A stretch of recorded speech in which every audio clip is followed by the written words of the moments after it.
Hello everyone, in today's video I will be narrating stories that I found off of Reddit. If you enjoyed this video, make sure you subscribe to my channel, like this video, and comment something down below. But without further ado, let's get straight into these stories. About 5 years ago, I was living at home with my parents and my twin brother was there too. Every morning at about 7 AM, we would both head out for a run. We had mapped out this giant loop that we would run. To make it a bit of a competition, I would run it in one direction and my twin would run it the other direction. That way we could run and stay focused. Part of this loop was on the main street of the city my parents live in. On this main road, there were these shady apartments kind of hidden by a bunch of trees. The direction I was running, the view of these apartments was obscured by a giant hedge bush and I couldn't see the apartments until I was right in front of them. Out of my peripherals, I see a woman standing among the trees, just staring at me. I immediately get the chills and do not turn to face her, because I didn't want to be rude. So I run on and forget about this a few minutes later. I pass my twin about 10 minutes later, he's going in the opposite direction as I. I get home and my twin isn't back yet, so I go about the rest of my morning routine, including taking a shower. I get out of the shower and my twin hasn't come back yet. I'm starting to get a bit worried. An hour after I had gotten home, he's still not back and I call him. He tells me he's on his way back and he has something he needs to tell me and my parents. He finally gets home and tells us that as he's running in front of these apartments, he saw a woman hanging from the trees in front of his apartment. As soon as it's obvious he's seen her, a man comes sprinting from the apartments wailing and screaming, "No, I can't believe she did this," and grabs her body and lays her on the ground and starts performing CPR. It's obvious he is her husband. My brother calls the local police and they dispatch an ambulance and police officers. My brother has to stay for questioning as a witness report and all that jazz. He's obviously troubled by it. Since he was going the opposite way that I was running, he didn't have a hedge obscuring his view and got a straight on view of this woman hanging there. It's still hard for me to believe that the woman I saw staring at me out of my peripherals was dead the entire time. I do find it very sketchy that the husband came running out as soon as it was obvious that someone had discovered the body. That is a bit too convenient if you ask me, but I don't want to say this man killed his wife without any evidence. I just still can't fathom that if I would have turned my face to this woman, I would have discovered her about 20 minutes earlier than my twin, and it deeply troubles me that I didn't. I had just gotten out of a bad 8-year relationship and met someone on a popular online dating app. To be honest, I wasn't looking for anything serious, just someone to go watch a movie or have a drink with every now and then. I had 2 boys and was very happy and living a peaceful life on my own after going through hell. So I meet this guy who is just a couple years older than me and he had turned his life around. When he was younger, he used to meet gangs and drugs and now he was into working out and staying really fit and doing family stuff. I guess you could say I felt protected by him. He was a hard worker, self-sufficient, had a son, and he loved going to the gym every day. I myself had kind of a crazy past but overcame and we seemed like a good fit. We would go to dinner, movies, normal dating stuff, but eventually he wanted to spend more and more time together and I was having trouble giving up all my free time for him. And he would get angry about this. Like, really angry. After being with a controlling, possessive guy for so long, this was obviously a red flag and after 3 months, I told him I didn't want to see him anymore. He said he needed to confess something to me. He admitted to me that he was using steroids and that was the reason for his mood swings. He cried and said he was sure that was the reason, it was willing to stop if it meant he could have another chance, and I obliged, but only under the condition that we remained friends. Things were okay for a while. We saw each other maybe every other week, and he started wanting to see me every week, to which I told him that I was not interested in being anything other than friends at that moment, since I was not ready for a relationship. He tried to talk me into giving him another chance, but I just didn't find myself interested in him in a romantic way, and so I insisted that we just be friends. I stopped talking to him because I got mad at his insistence that we still talk every day, since he said that's what friends do. He would always ask about my whereabouts and ask for pictures of who I was hanging out with, and I told him this is not what friends do, and he just insisted that he just innocently wanted to see what I was up to. Fast forward 6 months later and I hadn't spoken to him at all within that time. I was happy and living my life, and on one particular night when my youngest son was at his dad's, I went out to a local bar with friends. My oldest son, who was 13 at the time, was home alone, so I left a little early to make it home around 10 PM. I laid down in bed and go to sleep. So a little info on my living situation. I've been living in my condo for almost a year now, and we lived in a great, safe community, and I would leave my patio sliding glass door open, screen closed, to get a breeze in at night. No biggie.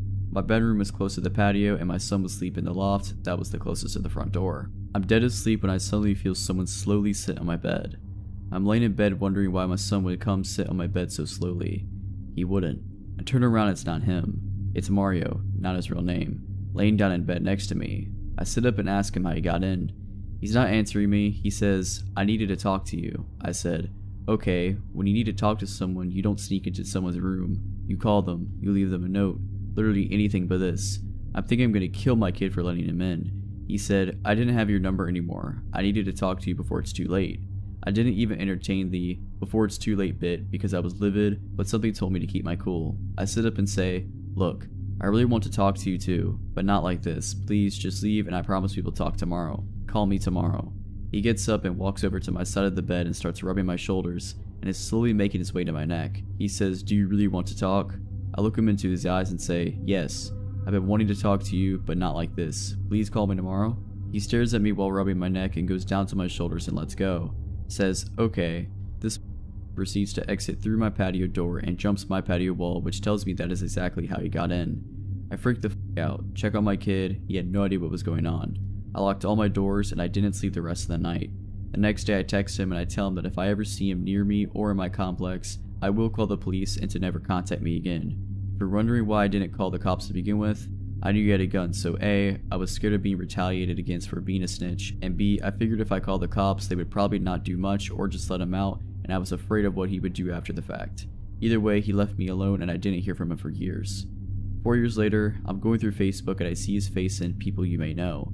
I click on the picture and notice that it looks like a jail picture. You know, those pictures where the guy is clearly in a jail cell. I scroll down the page and his most recent post is him posting his address for his family members to write to.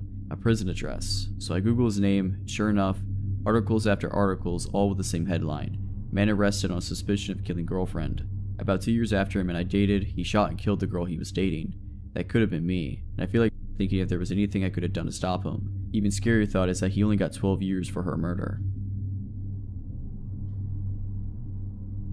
So my stepsons are 7 and 10. They play with 5 other boys in our area, which are of similar age, and all go to the same school in our neighborhood. Now there is a police station in our neighborhood, and we live in a city that is large, but we feel very safe here and have almost zero crime around us, so when they go to the park to play with their friends, my husband and I agree it's okay. They'll be gone for hours, going from house to house swimming, jumping on the trampoline, scootering, skateboarding. Sometimes they're all at my house in my pool. It's a good system. However, our state has been known for human trafficking. Because we are close enough to the border, it's just something I worry about. So I bought them bright orange whistles and tied them to their backpacks. Sometimes they all ride bikes to school together. At home I had each of them blow into the whistle as hard as they could, so they knew how loud it was and to only use it for emergencies, which we've discussed emergency situations. So today on break from school, the kids wanted to do a lemonade stand. Something in my gut told me to say no, that's not a good idea, even though they had their own little garage sale around Christmas to make money to buy gifts, and the neighborhood thought it was so cute that they actually got a ton of donations and made very good money. I didn't have any worries that time, but today was different for me though. As my older stepson was making his signs, I reminded him about interacting with strangers and he needs to watch his brother, and so he asked me, "Should I bring my whistle?" I said yes, great idea. I took it off his backpack and I put it around his neck and I told him I'm going to leave the window open. If he feels scared or something happens, you blow that whistle like there's no tomorrow and I'll run outside. They were right on our street corner of our neighborhood, right where the main street is through our neighborhood, so a decent amount of cars go by. An hour or so goes by and I'm into a documentary when I hear that whistle and my stomach drops. I dash outside to see a flashy red car. I was looking and running towards the kids, so I wasn't paying close enough attention to the car, but I immediately saw all the kids there, and this guy is getting back into his car, and my older son tells them that the man in the car got out and was talking to them, asking them their ages, and invited my younger son to get into his car. I literally told my older son earlier, do not get into anyone or near anyone's car. So he said he didn't feel safe anymore and he blew that whistle as hard as he could. My mom said that the car looked like a Dodge in red. That's what my son told the police. I got a good look at the guy at least, but didn't get the plates. He was getting to his car as I was making sure the kids were accounted for and pounded the crap out of his hood, asking him why you would ever invite a child into your car before he drove away. I wasn't thinking clearly and was in a bit of a panic. The police said they searched our entire neighborhood for the car and put out a description of the guy in the car, with a now possibly dented hood for me. They put out an alert and are taking this very seriously, so at least there's that. I'm so thankful for that $10 whistle I ordered on Amazon. Sometimes you just don't know when something is going to go down.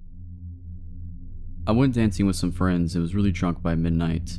Unfortunately, this was back when I had little money, and I realized you could only save money by eating very little before going out, and it would take a far fewer drinks to get drunk. So I was so drunk I could barely remember my friend ordering me an Uber home. My phone was dead, of course. I can vaguely recall them helping me into the car and telling me to get home safe, but I don't remember greeting the driver or the first minute or so. But soon after getting in, he asked how my night was and if I smoked. Honestly, I was just thinking about bed at this point, so I sort of just slurred out that I did sometimes. He then offered me a joint, and this is the first moment I got sort of nervous and began paying attention. I tell him something like I'm really tired and I'm just ready to get home. I think he said something about it being an indica-based joint and it made for great sleep. Once again, I say something not exactly like no, but not a yes, which he takes as a yes, I'll take that joint now. Once again, I'm still drunk enough and I can barely see straight or speak clearly, so when he says, okay, well, I have to cancel the ride really quick because I can't give it to you while I'm on the clock, or something to that effect, it takes me a second to realize how dangerous that is, and by the time I start to say something, he has canceled the ride and pulls over. We were just east of a bridge, I think, and it was totally secluded. Some empty parking lots, a closed auto body shop, and no one in sight. It's starting to hit me now that I'm in the car, and not with the same Uber driver but with some stranger. I can't call anyone, and he's trying to give me weed that could have anything in it. For the next minute or so we're pretty quiet. I can't remember if there was any small talk he tried to make because I was beginning to panic. And every time he handed me the joint, I would take fake hits, just breathing it into my mouth and not into my lungs. I felt tired, clumsy, and weak. That kind of drunk where you're almost at the point of nausea, and I knew I couldn't do much if anything to defend myself at that point. I remember vividly being fixated for a moment on the fact I didn't have a pair of keys to defend myself with, as my building used fobs for just about everything and I didn't take my mail key with me. As I'm freaking out, I look up to see if this guy is sort of noticing, and I make eye contact with him in the mirror. He was just staring at me, but I couldn't read his expression. Finally, he says something along the lines of, well, let's get out of here. I tell him I'll just call another Uber to get home, thinking at this point it might even be safer to walk. And he says, no, I still have your address, I'll just take you home. For a moment I was relieved. I guess I wanted to believe him so badly that I would get home safe, so I just believed him. I try to calm myself down, thinking he hadn't actually done anything threatening. Maybe he was just your typical stoner guy and I'm overreacting. At this time, I lived on PSU campus in downtown Portland in the southwest area of the city. He is driving me north on the east side of the river. There are several bridges to our left, and as he keeps moving north, he has several opportunities to take an exit to hop over the river and get me back downtown. He keeps skipping them, and we keep passing bridge after bridge that could get me home. Up in northeast Portland, there are some large industrial areas that could get very isolated at night, and Portland in general is surrounded by lots of forest. So I knew he could have me in a secluded area and really quick. After he passes like the fourth exit for a bridge, pretty sure it was the Broadway Bridge, I've been thinking in my brain for a way to make him actually take me home, and say something to the effect of, hey, my boyfriend is waiting for me at home, which was true, though I said it in a very meek way. My driver says nothing, but he did take the next exit for a bridge and basically hung a giant U-turn that started taking me home. Even as we're on the west side of town heading south, I'm still shaking and have my hand on the door handle, thinking about just hopping out at a red light the closer we get to my apartment. My phone is completely dead, and he honestly still has several chances to hop onto nearby highways and speed out the city. We're getting pretty close to my apartment now, and I'm once again trying to convince myself I'm being paranoid about some stoner that can't even navigate the city. Although a few minutes before I was so scared and I was crying. So once we get about 2 blocks from my apartment, I lie and tell him it's the easiest to stop here and he can let me out. Again, he doesn't say anything but does slow the car. I'm flooded with relief and even feel myself smile, but when I go to open the door it's locked. I try to lift the lock mechanism manually, but it won't budge. I look at him instinctually to see what's up, and he's got his head turned almost fully toward me, shoulders still facing the road, just smiling at me. The worst smile I've ever seen, and it looks so mocking. It just didn't reach his eyes at all. I just started crying more and kept asking him to open the door. I was so freaked out and still very drunk, but thank God he did. I will never forget the sensation of vulnerability. Not just being drunk in his car with no way to contact anyone, but even as I got out of the car, I kept feeling like he would somehow grab the back of my shirt and pull me back in, as silly as that sounds. When I got home, I found out my boyfriend had actually gone out with friends last minute and wasn't even home. He wouldn't have even known till much later if I hadn't got back safe. The next day I convinced myself I was freaking out over nothing, which I realized still could be the case, but in my gut, I had truly felt in danger the night before. This happened quite a while ago when I was home alone with just my dog. After all this, I'm sure what happened was really strange and I have no idea what this man actually wanted. So I was watching TV one night at about 11 PM when I heard a car pull up outside and the engine shut off. I figured it was obviously a neighbor, but my nosy dog wanted to have a look and went to the window. He kinda messed up the blinds when he went to look, so I got up to fix them. When I did, I noticed a car parked on the street across from my house and my neighbor's house. I couldn't really make out any details, but it looked like the driver was still sitting in the car. I didn't really think anything of it. I got a drink and went back to watching TV. Quite a while had passed since I fixed the blinds, but I'm not sure how long. I'd guess about 15 to 20 minutes. Out of nowhere, I thought I heard a tapping at the door. Not a knock, it was much lighter and very quiet. My dog had set up to look at the door, and I paused the TV when the same tapping then started on the window. I opened the blinds a little and saw a man standing there. I couldn't make out his face properly, and he immediately walked back to the door and started tapping at it again. This doesn't sound very frightening, and I'm not sure why, but I suddenly had a very awful feeling. I felt absolutely terrified and had no idea why. The tapping at the door never stopped, but something in my head was saying if I opened that door to him, then something really bad would happen.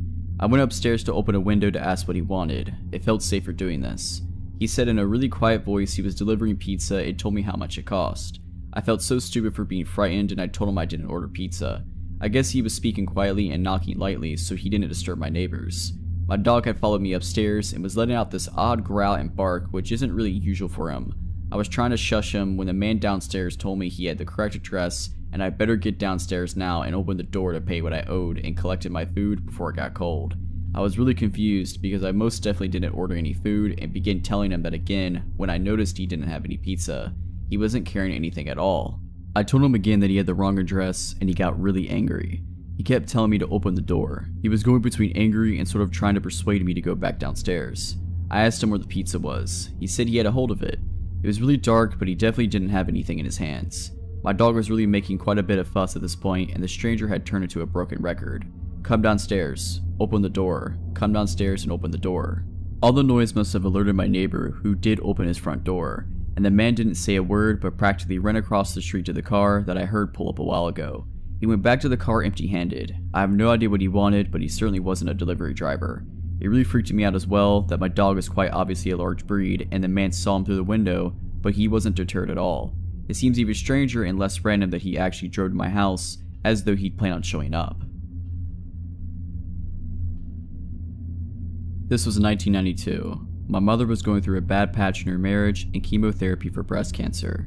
We lived in a very quiet town where residential areas only had small markets. For everything else, including pharmacy and public calls, we had to go through the main market, which was almost 3.5 miles from our house, 1.5 miles from our apartment blocks to main road, and then 2 miles to the market, either by walk or by public transport. My mother, who was going through some tough time given my father's complete disconnect with us. She used to call her brother, my uncle, for advice and catharsis, who lived in another city. For those calls, she had to go to the public call office, PCO, which was run by 2 weird men. The same market had the pharmacy where my mother would buy her medicine.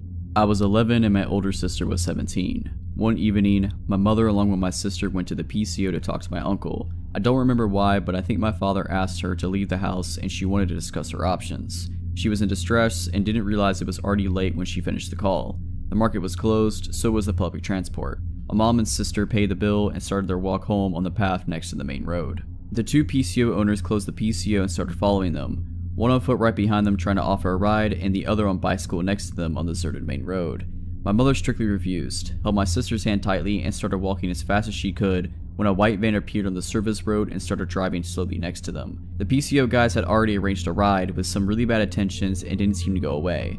They were probably waiting for them to get off the main road to strike. On the next turn, 2 men came from the opposite side of the footpath.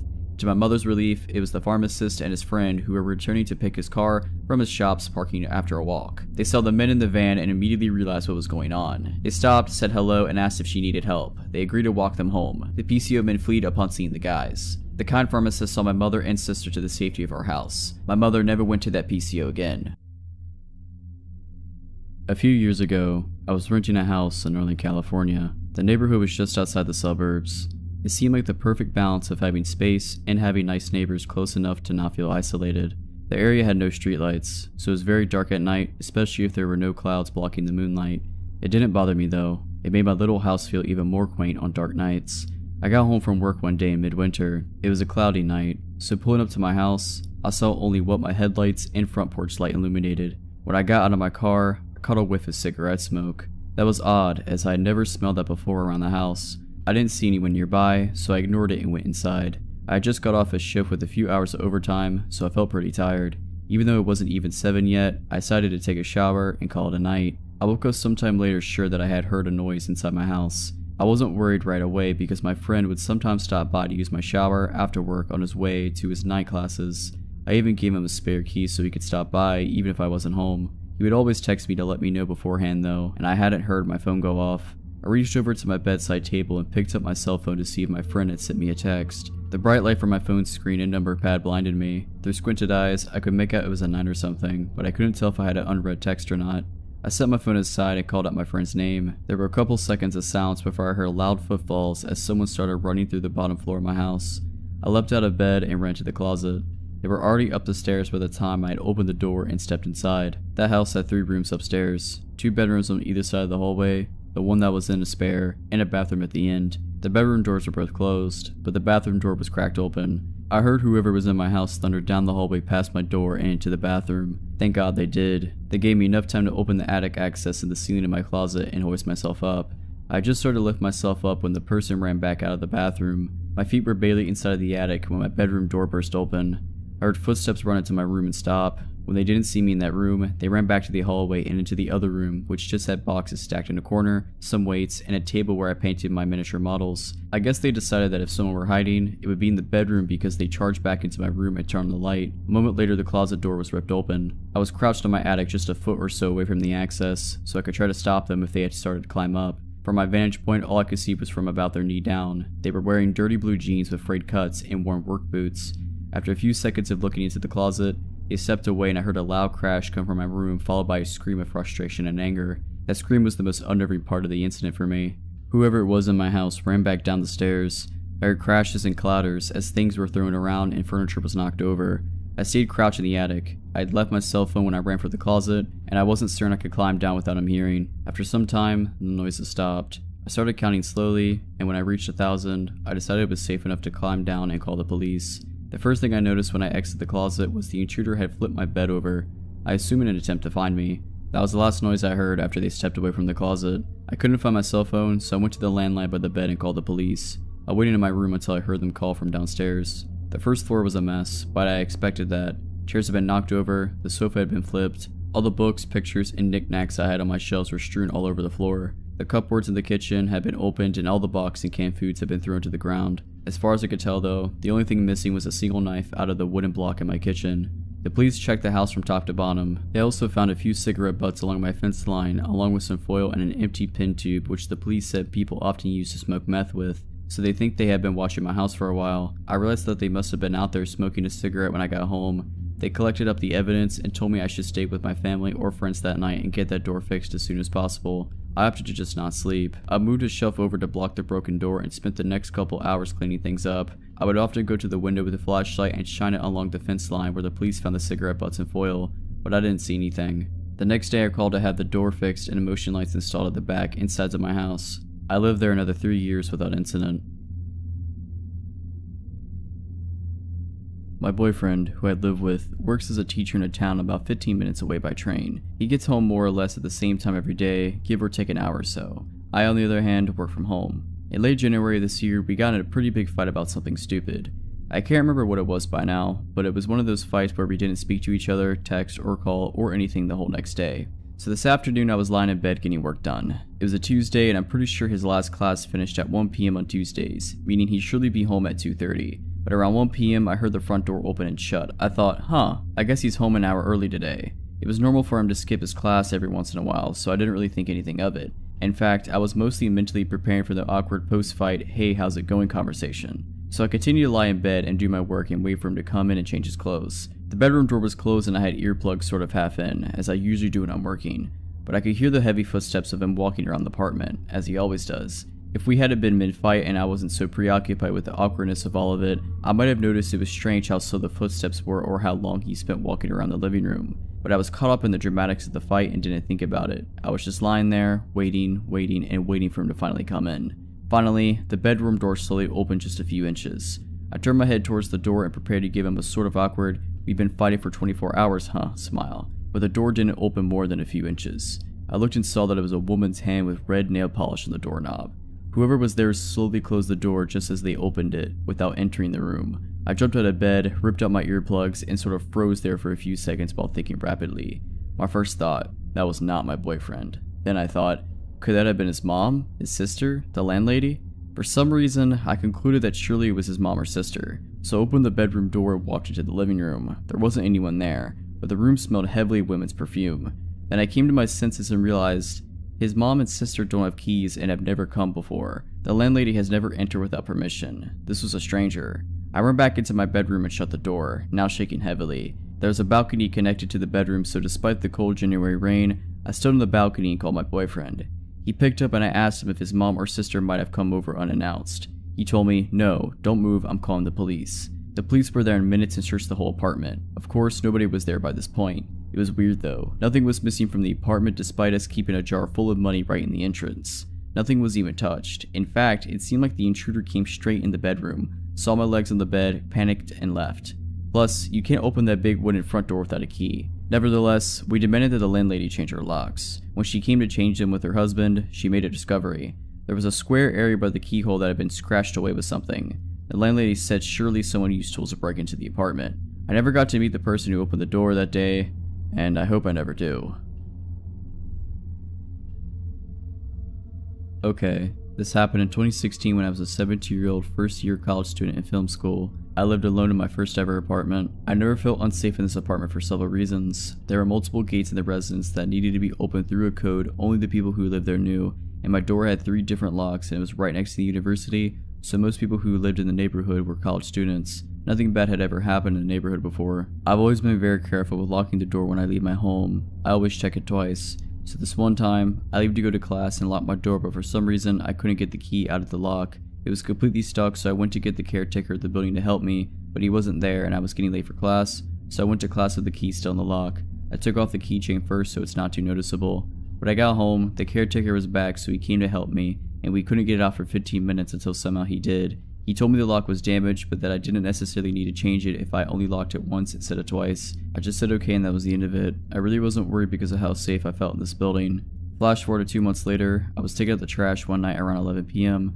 While on the phone with my sister, I remember telling her that I was taking out the trash. Then I would take a shower afterwards before heading to a party. As I previously said, I always locked the door, even just to take out the trash. Because of my lock being damaged, I only locked it once. When I got back to my apartment, I found the door unlocked, which immediately alarmed me. So I went to the apartment and locked the door immediately, with 3 different types of locks. When you walk into my apartment, which is just 215 square feet, you have the main room in front of you and the bathroom door immediately to your left. I left the bathroom door slightly open, enough so I could see a man in my shower, turning his back to me. Naturally, when I saw this, I tried to open the door and leave as fast as possible.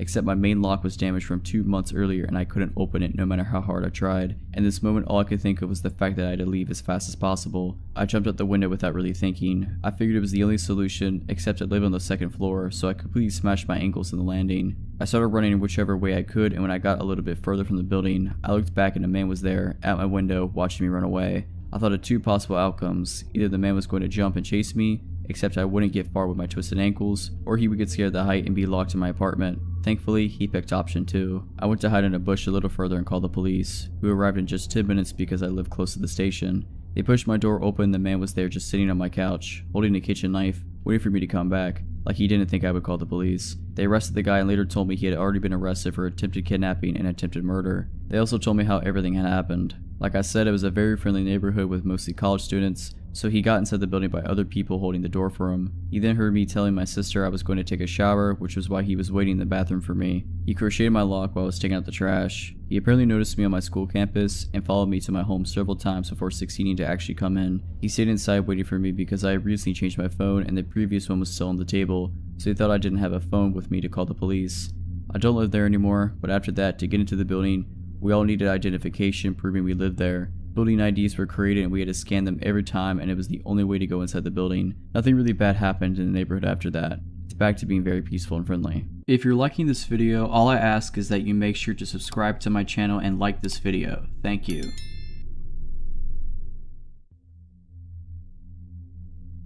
A friend and I played after-school hockey. It wasn't a popular sport, so our games took place at another school, which was incredibly far away and pretty much in the middle of nowhere. The area didn't have any train stations, so we relied on 3 different buses to get there, and again to get home. The games usually took place pretty late and ended around 7 to 8 p.m. when it was dark. All the other girls in our team got picked up by their parents, but we always busted together home. We didn't feel it was dangerous because there were 2 of us, and being classic 12-year-olds, we thought we were mature enough to be independent. Because we had to change buses 3 times, and we lived so far away, by the time we got to our second bus stop, it was usually pitch black. The second bus stop was desolate, far off from the school, in front of some kind of abandoned building, and basically a bit creepy. The stop was small and wasn't sheltered. It was just a steel pole with a bus painted on the sign. On this particular night, it wasn't raining as well, so we felt extra miserable standing out in the cold. The buses in my area are also notoriously unreliable, so it wasn't unusual for us to wait an hour at this bus stop. That night it definitely felt like we had been waiting there for over an hour when a car pulled up in front of us. A woman was in it. She rolled down her window and asked us where we were going. I told her the suburb we lived in, which was an hour drive away, and she said she could give us a lift if we wanted. If it had been a man, I would have immediately been suspicious and liked it. But because she was a youngish woman, looked about 40, it didn't raise any red flags in my mind. I remember thinking that she must be understandably worried about two young girls standing out in the rain at night. I smiled and thanked her and said it was okay and we would wait for the bus. She hesitated and then drove away. But a few minutes later, she came back and pulled up in front of us again. She told us her daughter wasn't at a play and that she was going there anyway to pick her up, so are we sure we didn't want a lift? My friend was almost about to get in, but I hesitated. Maybe thanks to my parents drilling me about stranger danger, and I said thank you, but it was alright, we'll wait. She was a bit pushier this time and asked us if we were sure quite a few times and mentioned her daughter again, but eventually she drove away. At this point, I think my intuition was telling me that it felt a bit weird that she hadn't mentioned her daughter earlier. Another few minutes later, she came back again. This time she said that she had just driven past our bus further down the road and then had obviously skipped our stop, so she offered to give us a lift to try to catch up to it. This sounded unlikely to me. By this point, I was super suspicious. I didn't really have any time to think, so it was just a bad gut feeling, rather than any logical reasoning. With all the politeness and smiles gone, I straight up just said no.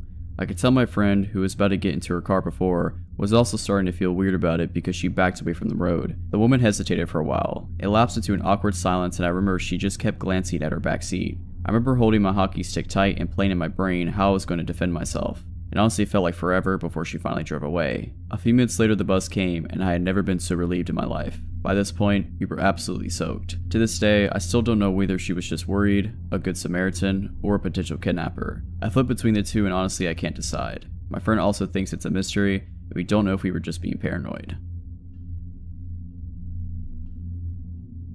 This was around 2015 and I was living in Seattle. I worked in an office that allowed me to bring my dog to work. A 100-pound German Shepherd. He's a big sweetheart but looks quite scary to strangers. After work one day, I got on the bus home, which was around a 45-minute ride. I noticed someone stared at me and didn't think much of it. While it's unsettling to be watched, I've had my fair share of odd conversations on the bus, and it wasn't out of the ordinary to encounter such weird behavior. I honestly don't remember too much about his appearance, but I do remember thinking he looked fairly normal and didn't seem high or drunk. My bus stop was on a busy street in a bit of a sketchier part of town, but it's not frequently trafficked. When we reached the stop, my dog and I set off on the short trek home, only a few blocks away. As I exited the bus, I noticed the man who had been watching me had exited too.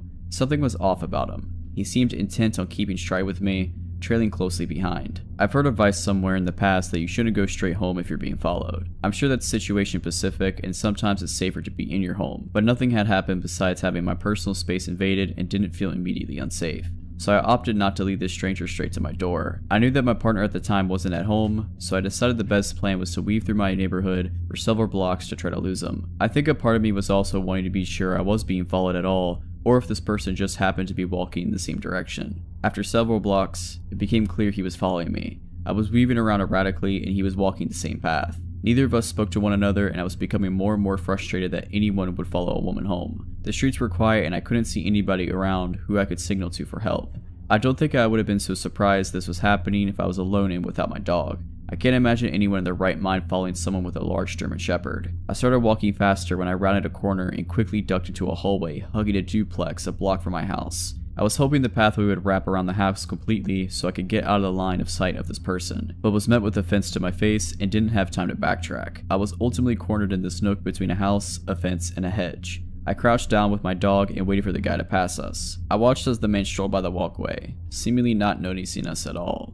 He didn't turn his head or even gaze in our direction. I decided that we'd stay there for a few minutes just to make sure he was gone. About 3 minutes went by. Just as I was thinking it was safe to head home, the man stepped into my line of sight. He didn't make eye contact with me, just as he hadn't the first time he walked by. He was moving calmly and deliberately, and slowly came to a stop as soon as he was right in front of me, just off the curb. He was about 2 yards away, facing me, and not directly looking, with just a sidewalk and a grassy strip between us.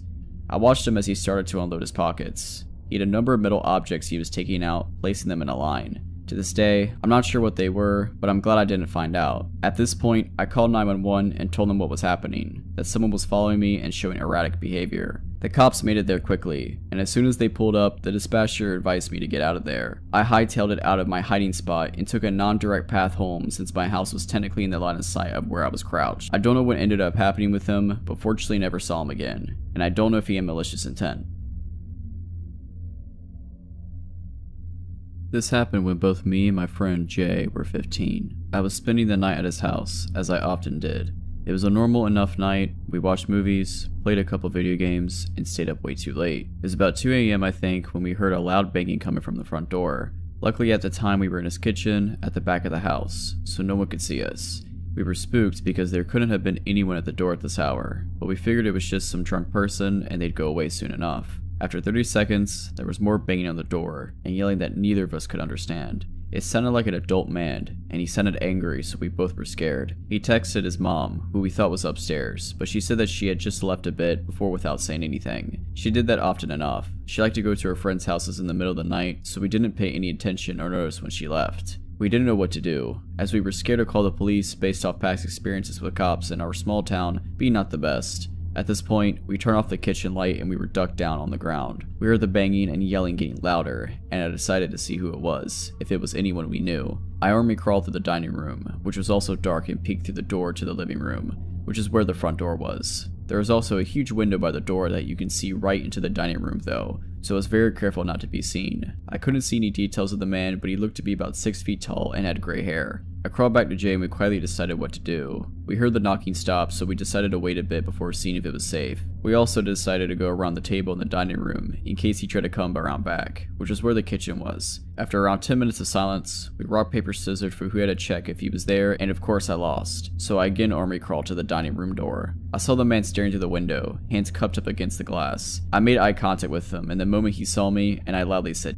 causing my friend to panic and crawl behind me. I saw him pull out his phone, and he told me later that he was texting his mom to come home and save us. The man started yelling again, and this time we could make out a bit more of what he said. It was mostly cussing, although I definitely heard the phrase, "I'm gonna kill you," in there a couple times. I quickly looked past the man to see if any of the neighbors seemed to notice him, but no luck. I crawled back out of his sight and again discussed what to do with my friend. We decided to go into the basement for safety, which you could get to by moving the fridge. Confusing house, I know, but it was really old and not meant for modern-sized appliances.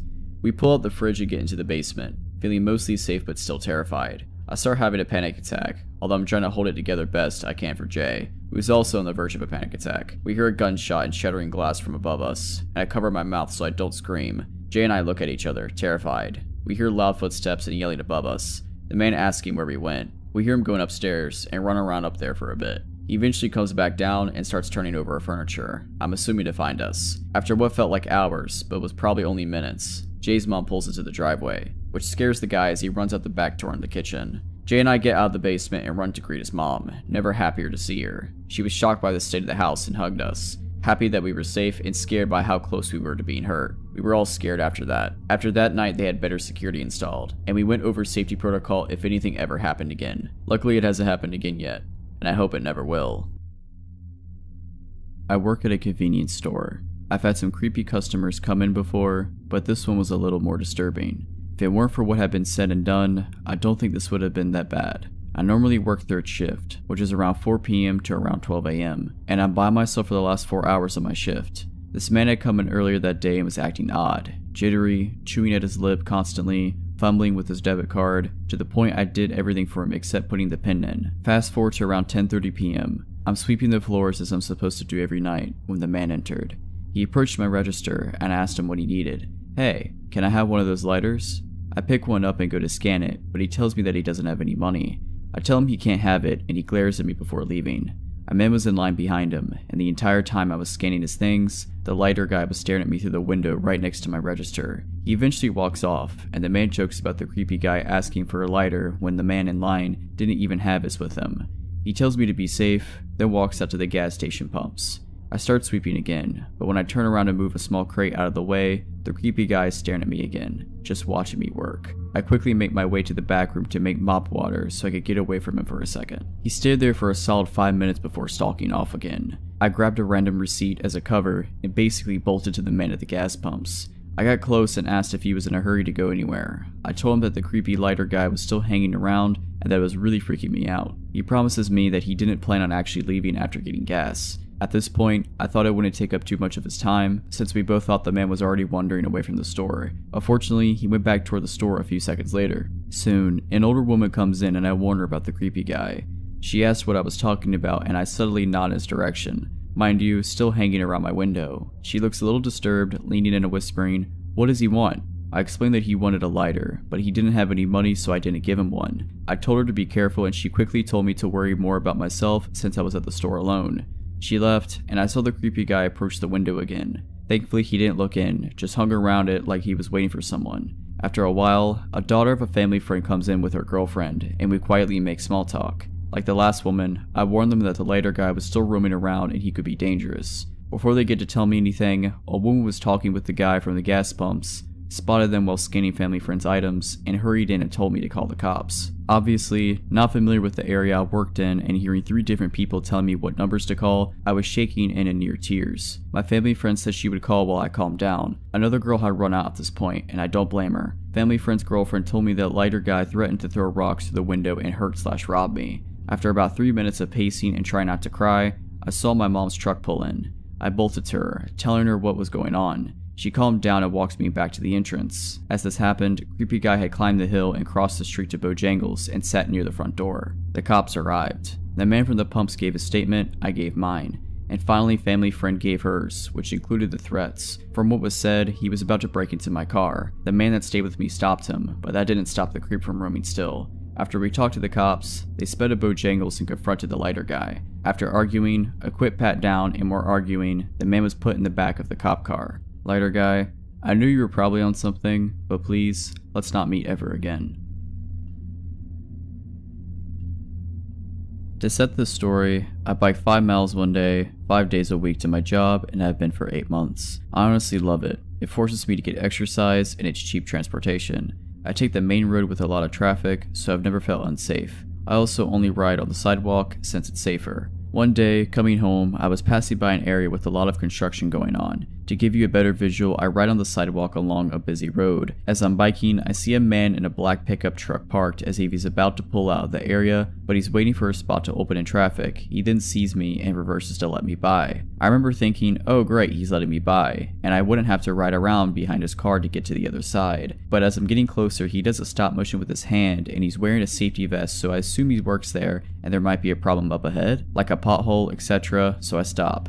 He spoke with authority like as if he's an officer stopping me or something and asked if I bike for transport or leisure. I was a little confused since that's a weird question, but I tell him for transport. I bike to my job. He then says, do you bike for leisure? I'm asking because I bought a bike and I'm looking for a riding buddy. I'm not freaking out or anything. I feel a little calm since there are a bunch of cars passing by us, so we're not secluded, but I don't know this man. He's a complete stranger and I was under the impression he worked there and was stopping me for something important. I tell him not really because I'm too tired on my days off and use them to get errands and stuff done. He says, oh I get it. Well there's a bike marathon happening soon if you want to go with me. I'm Shane by the way. What's your name? I tell him my name and say, oh I don't know, I might be busy then. I'm a little awkward in social situations with people I don't know, and this whole interaction was just off, so I don't really know what to say. He changes the subject and starts looking at my bike. He points at it and asks if it's a hybrid. I say yes, and he says, can I see it? And starts getting out of his car. This is where it starts getting weird. He tells me he's seen me riding before and I thought I was cute. He's also looking at my bike and commenting on it and saying stuff like, oh that's nice, it's aluminum, and I'm just feeling weird on the inside. I'm also sitting on my bike ready to get the f out of there. He then asks if I have a boyfriend and I tell him yes I do. He lets out a big groan and says, oh man really? Because if we go biking together it would be kind of a date thing. I tell him yeah sorry and he goes, are you sure? Are you ready to kick him to the curb or what? I just want to get out of here at this point, but he parked his car literally in front of the sidewalk, so it wouldn't be that easy to speed by him. He seemed upset and kept asking if I'm sure I have one and how long we've been together. I said, a couple years. Well, I'm crunched for time and I have to go, bye, and sped off. After that, I had a mini vacation and was off for 5 days after that, but now I'm back to riding to work again and I haven't seen him since. This probably happened maybe 3 or 4 weeks ago. So creepy older man who tricked me and blocked me on my bike, let's not ever meet again. This was back in 2014. I had moved off campus and into a really nice part of town. I was a junior in college, and this was my first time living on my own. Campus was only 2 miles away, so I would often walk back home from campus. I would take the bus or catch a ride with a friend to campus. I walked home because my schedule ending never quite matched up with the bus schedule, and my friend finished 2 hours before my daily schedule did. I was used to walking the 2 miles to my apartment. I never thought anything of it because I walked through the busy area of my town, along the second main road, so there were always people around. My apartment was actually a stone throw from the most popular frozen custard shop in the area. Every night the parking lot would be packed. So I'm walking home like usual. I get to the frozen custard shop and notice there's a lot of people tonight. It was just something I always noticed and paid attention to. All of a sudden this huge red truck pulls up beside me. I'm caught off guard because I have headphones in. It takes about 30 minutes to an hour to walk home, so I'm normally listening to music or talking on the phone. I stop and take my headphones out and look at the truck. This man dressed like a country singer was sitting in the driver's seat. He looks at me and asks where the mall is. I put him in the direction to the mall. He said, "I've been down that way. I'm a photographer and I'm supposed to be doing a photo shoot at a bar behind the mall. I've lived in this town going on 3 years now. I know where all the bars are located. Makes it easy when all of them are on the same street." I explained to him, "There's no bars by the mall. They're all on Philly Street." He continued to insist on a bar being behind the mall. All of a sudden he just changes. He looked at me and asked me to step back, so I did. He looked me over and asked how tall I was. I told him 5'7". He then asked me, "I'm doing that photo shoot. Would you like to be a model for it?" I told him I don't like getting my photos taken. He insisted, telling me I was beautiful and would look great. Almost like he's given up on the tactic, he moves to another. He then asked me where I live. I told him not far. He wanted more info. I pointed in the vague vicinity of my apartment, making a point not to actually point at it. This dude then asked me if I wanted a ride. I told him no, it's not far, I'll be fine. He kept insisting I let him give me a ride home. I kept telling him no, stepping farther away from his truck. He then out of nowhere asked me how he could get to the mall. I told him, "Go down this road, at the light turn left. The mall will be on your left." He thanked me and started to drive off. I walked slowly to my apartment. I watched his truck get to the light. Instead of turning left like I said, he went straight. Going straight leads into a small residential area that you need to know this town well to get through.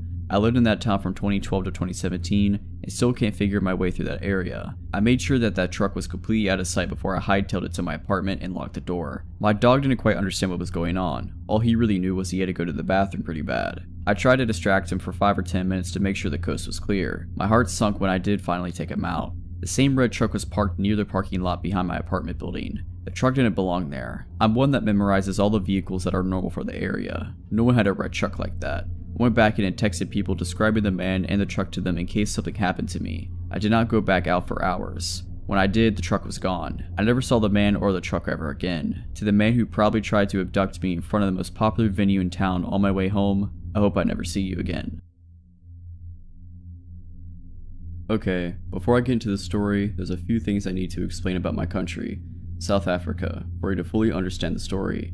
In South Africa, it's normal to have high brick walls with electric gates, electric fences, alarms, etc. The crime here is hectic. It's also pretty normal to have big gardens. My family and I are big animal lovers, so at the time we had 6 dogs. 2 Shar-Peis, 2 German short hair pointers, and 2 Dachshunds. With that being said, our dogs roam freely in and out of the garden, as it's obviously enclosed. We usually leave the veranda door open during the day for them to do their thing. Another thing about South Africa, it's normal to have a live-in domestic worker, maid, and gardener. Like, the average family usually employs them. It's not only for wealthy people, which seems to be a thing in other countries. For the story, our DW is Ellie, and our gardener is Vince. So, this happened in 2007 when I was just 9 years old. My older brother, who was 10, and I had just gotten our first cell phones that day. My dad surprising us after work.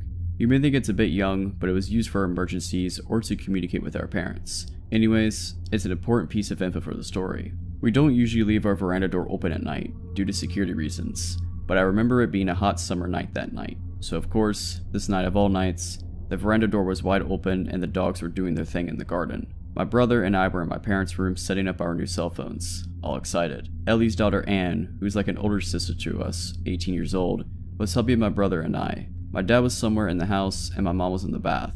I specifically remember Anne having a comment about how the dogs would not shut up and how annoying it was.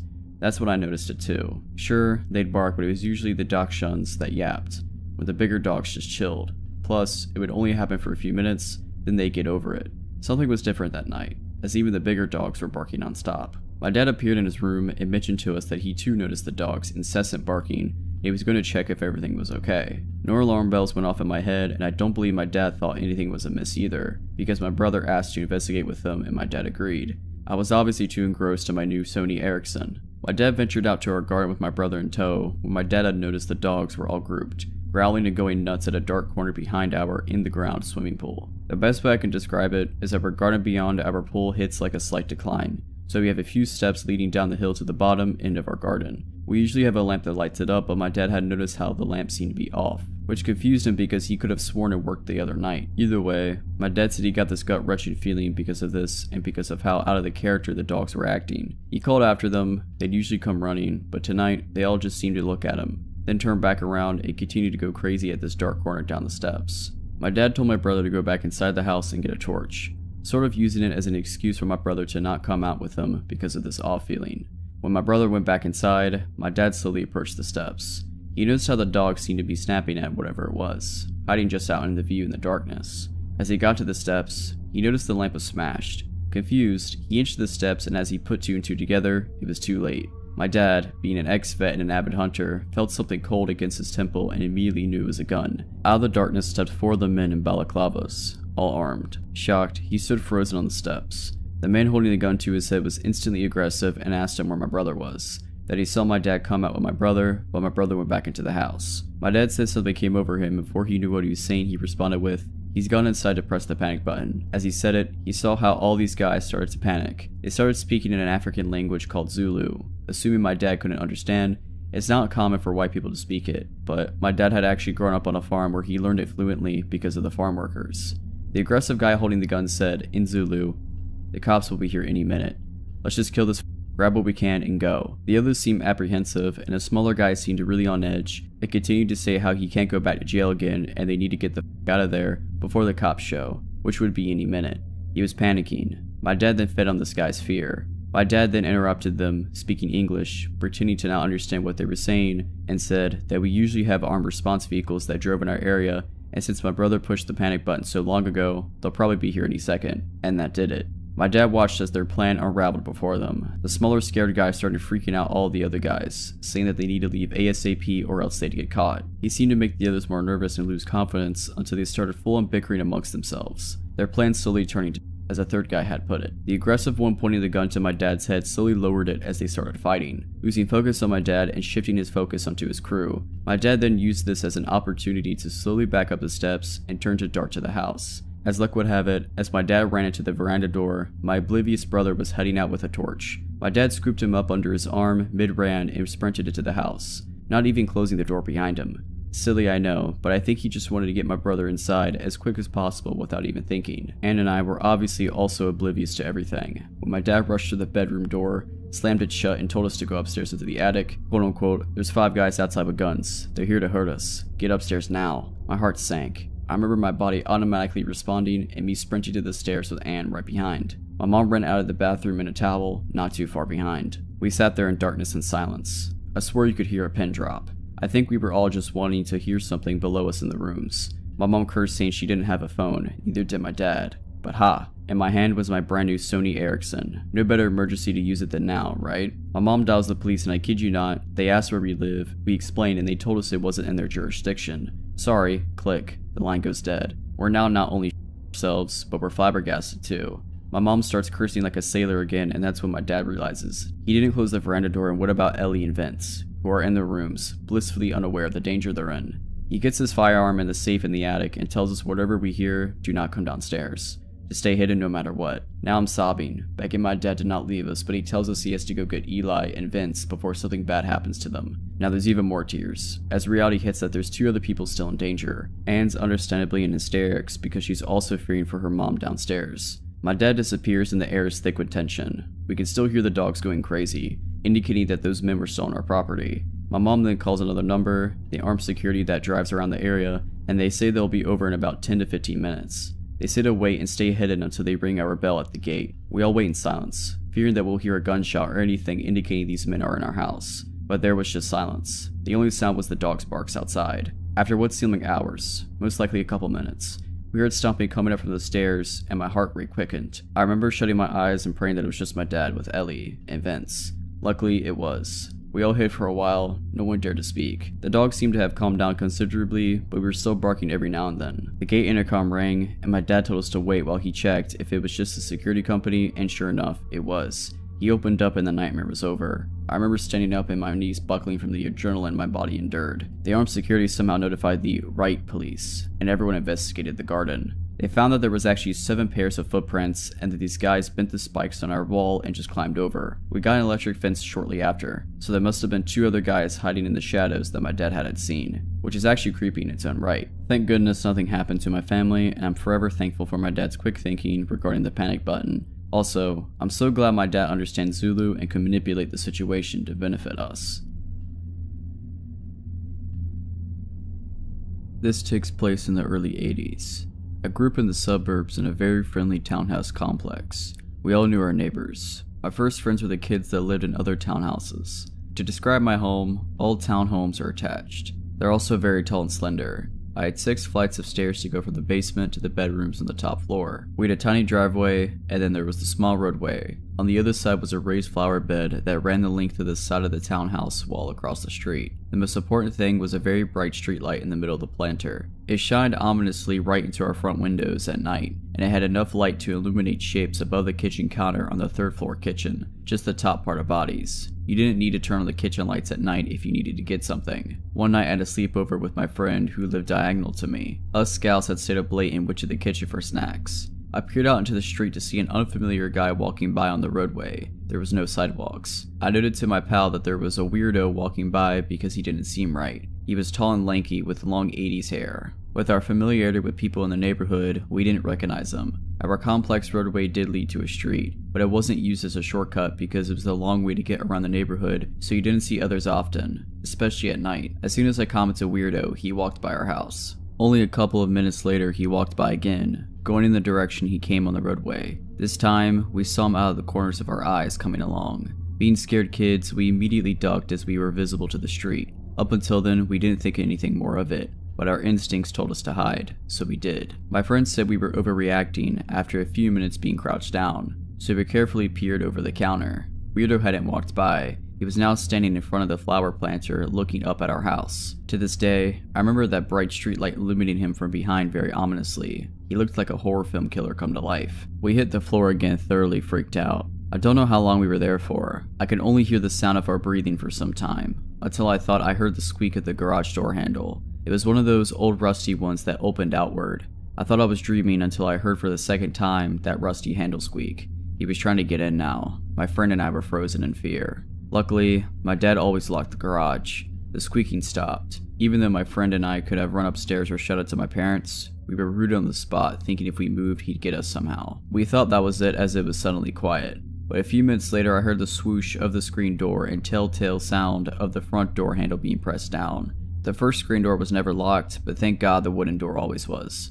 The noise repeated a few times. The metal scratching of the screen door hinge and the click of the front door latch. I wanted to piss my pants, and my friend looked like crying. Again, we were too silly enough to move or do anything to help ourselves. We just shook in terror and hoped he'd go away. He stopped trying to get in after about 5 minutes, and all we heard after that was silence. About 8 minutes later on the kitchen floor, we moved to stand up. I thought we were still pretty crouched down and invisible. That wasn't the case. This time we heard a clear voice. The other kitchen window near the pantry had its screen window open. "Hey, I'm thirsty. Can I get a glass of water?" My friend and I stared at each other in disbelief. He was still there. We didn't move, but someone had to eventually. My friend, being the braver one, decided to peek out the screen window while trying not to be seen. He must have heard her. "I know you're there. Come on and let me in. I won't hurt you." This was the moment we decided to flee up those 2 flights of stairs to my bedroom. I always had an active imagination like most kids. I really hated that my bedroom was the very first one at the top of my stairs. My parents were at the back. Therefore in mind, I would be the first one to be murdered if someone broke in, and that fear was certainly tenfold that very night. My friend and I hunkered down on my bed, deep under the covers, shaking. We did not sleep at all, waiting for the click of a door or worse. We thought we heard him try again, but at that point we weren't sure if we were hearing things. Until the day I moved out, I never really felt totally comfortable in my bedroom ever again. I'm a 21-year-old female, and this story took place when I was around 11. I remember this day clearly because it was the first time I was ever allowed to walk to school and back by myself. Up until the age of 14, I lived in what we thought was a safe place in Chautauqua County, New York. Everyone knew everyone here. If you thought you would get away with something, then be prepared to have your ear chewed off by the time you get home. There was this one day though, it was a cold winter day and school unfortunately was still open, so all the neighborhood kids had to walk through knee-high inches of snow just to get to school. It took me longer to leave the house as I was used to walking with my older sister to school since she knew the routes better than me. I always used to make fun of her for being paranoid and taking a different route every day from school, but after that day, I learned that was what saved my life. As I was waiting by the door to leave, my mom came up to me and told me that I should ride with her to drop me off because my sister was too sick to go today. Being a brat, I made a big deal about walking by myself because I was almost 12 years old and all my friends' parents let them walk alone. She looked at me for a long while, then told me to make sure I pay attention to cars. I got hit by a car and almost died when I was 9, so the worry that showed on her face was well warranted. I hurriedly nodded and headed out the door to go to school. My sister didn't like to dilly-dally, so she was always in a rush to get to school early, but seeing as it was just me, I thought it would be a good idea to take my time. I would play in the brown slush that was on the left side of the road, and even made funny looking snowballs to see how far I could throw them. Halfway to school I noticed a white van following behind me. Being the playful child I was, if I had not been bending down to make another snowball, I wouldn't have noticed it slowly creeping up the street. I told myself I was being stupid, but continued more hurriedly to school. Once I got to school, I took a quick glance over my shoulder and saw the van a few feet behind me. It wasn't until I was on school grounds that it drove away fast by me. I thought that would be the end of it, but throughout the day when I would stare out the window, the van would be there. I assumed that it never really left, just parked. Many adults would try to convince me years later that maybe it wasn't the same one, but I knew it was. The van had a bright yellow smile emoji sticker on it. I couldn't see who was in the van, but through the tinted glass, I knew they could see me. It was now the end of the day and I wasn't ready to go home. It was too late to call my mom, because she was at work and my sister was homesick. I had to suck it up and start walking home. I tried to blend in with the group of kids, but most of them were car riders, and the others didn't live near me. Remembering what my sister told me, I took another route home. I didn't memorize this route clearly, but I decided anything was better than being spotted by that van. I made it to my main street, but realized my mistake too late. The route I took led back to the main street where I walked to school. Hidden behind a row of cars was the white van with a smiley emoji sticker. I tried to stay calm and walk past in, but once I heard the van door slightly click open, I ran. I could hear the rush of 2 pairs of heavy footfalls behind me. They were getting closer, so I did what any normal kid would do. I cut corners. I cut into someone's backyard until I was directly inside of my house and forced myself into the thick snow to make it to the door. My heart was racing, not because I was running, but because I could still hear them behind me. I made it to the door and banged with all my might until someone came to the door. My sister looked confused, but one look at my face and she pulled me inside and locked the doors. The van was still outside. Truthfully, it stayed out there until my brother got home. Me and my sister don't talk about it, but we both knew how close it was to me going missing. Whoever you are that attempted to kidnap me and do God knows what else, let's not ever meet again. If you're liking this video, all I ask is that you make sure to subscribe to my channel and like this video. Thank you. When I was 20 years old, so 6 years ago, I worked as a delivery girl for a pretty popular pizzeria in my area. Initially, I worked the late morning to mid-afternoon shift, but when the guy who delivered for the night shift ended up getting fired due to him losing his license because of a DUI, I was placed on the night shift since my boss hired a family friend who could only work my shift for whatever reason. I really didn't want this shift because you never know if people who order late at night actually want a pizza or if they have other intentions in mind. Unfortunately, my boss is not the nicest of people and essentially told me if I wasn't willing to work the night shift, I was fired. I wasn't exactly in a position where I could be out of work, albeit temporarily, so I reluctantly worked the shift. The first month of this shift, I went by without any issues, until I had to deliver a pizza to a house that just barely made our delivery radius. I punched it in on my GPS, and the house was located in a pretty suburban part of the city. I arrive and it's about 11 p.m. The block was extremely quiet, decently lit, and mostly littered with modern townhouses, but the house I delivered to was a duplex. I ring the doorbell and wait for about 30 seconds. No answer. I ring it again and wait another 30 seconds. Still no answer. I'm standing there getting pretty nervous that something's about to go down, but thankfully a man opens the door. He looked like he was in his late 40s. He was pretty tall, maybe a little over 6 foot, and he was very skinny. I tell him his pizza's here and he just stands there staring at me. I asked him if he was okay and he responded by saying, "Yeah, I'm fine, sorry. I got off work not too long ago and I'm just zoning out a bit." Fair enough, I suppose. He hands me the money. I hand him the pizza, and as I'm making change he says, "You're really beautiful, you know that?" Not really thinking too much into it, I thanked him for the compliment and gave him his change. I said goodnight and he did too. I walked back to my car and finished my deliveries for the night. A few days later, I get a delivery order to the same place. I head over there around the same time as last time and ring the doorbell. He answers the door very excitedly and says, "Hey, it's you again. How are you?" I told him I was tired and I can't wait to go home, to which he chuckled and said, "I know that feeling pretty well," as he was pulling out his wallet. As he's counting his money, he asked me what my name is. Being kinda tired at this point and not really thinking straight, I stupidly told him my name. As I'm making change, he asked if he could have my number, as he'd love to hang out with someone as gorgeous as I am. I've literally only met this guy like twice to deliver a pizza. I had no idea who this guy was, and I'm positive he barely knew who I was as well. Another thing to mention is I looked way younger than I was at that time. I was told by numerous people that I still looked like I was 15, and I was hoping he thought differently as he wasn't hitting on what he thought was a teenager. I'm just standing there awkwardly for a few seconds before I muster out, "Sorry, I have a boyfriend." He gets upset and says, "Oh, okay, I see." We stand there in silence before I tell him to have a good night, and walk back to my car. He says nothing and still stands at the doorway, staring at me, until he finally went back inside once I started my car. I got a pretty creepy vibe from this guy, and even brought it up to my coworkers, and they agreed it was pretty creepy.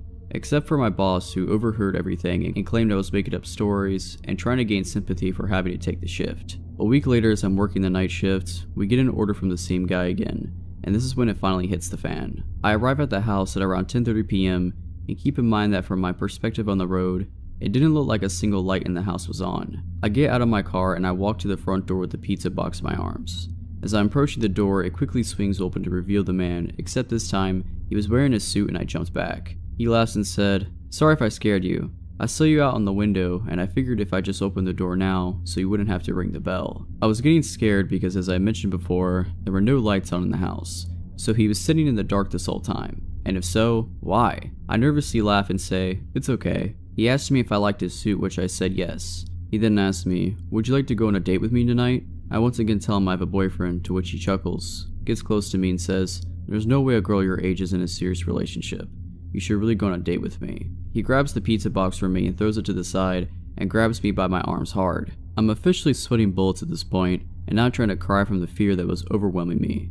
I start pleading with him, "Dude, please. I just want to go home. I don't want to go on a date tonight." He just stares at me with the most sinister look I've ever seen on someone's face and says, "I don't care. Get inside now. We're gonna have a good time." He starts trying to pull me to the house, and I'm trying to resist as hard as I can. After a bit of struggling, he lets go of one of my arms and starts grabbing something out of his pocket, which I presumed was a knife. I did something to this day that I'm still thankful worked as he was doing that. I used my free arm to punch him as hard as I could in the stomach. This stuns me for a few seconds, and as he loosened his grip on me, allowed me to break free. I quickly run to my car, and as I get in, he runs at me and tries pulling me out of the car, holding the knife in the other arm, and just starts yelling. I grab a half-empty soda bottle I had in the cup holder and throw it, and luckily it hits his head and he lets me go. I slam on the door, and then all of a sudden he jumps right on the hood of my car and starts scratching and banging at my windshield with his knife. I put the car in reverse and quickly back out of the spot and quickly reverse down the road with him desperately trying to hold on. He's banging on my hood screaming, "Stop the car!" I turn onto the next road as swiftly as possible, and luckily, he falls off the hood of my car. I slammed the gas as hard as I could to get away from him as far as I could. In my panicked state, I drove a couple blocks down the street and kept making turn after turn onto other side blocks as I feared I was being followed. Eventually, I reached a red light and I slammed on the brakes and just sat at the intersection frozen from what had just happened.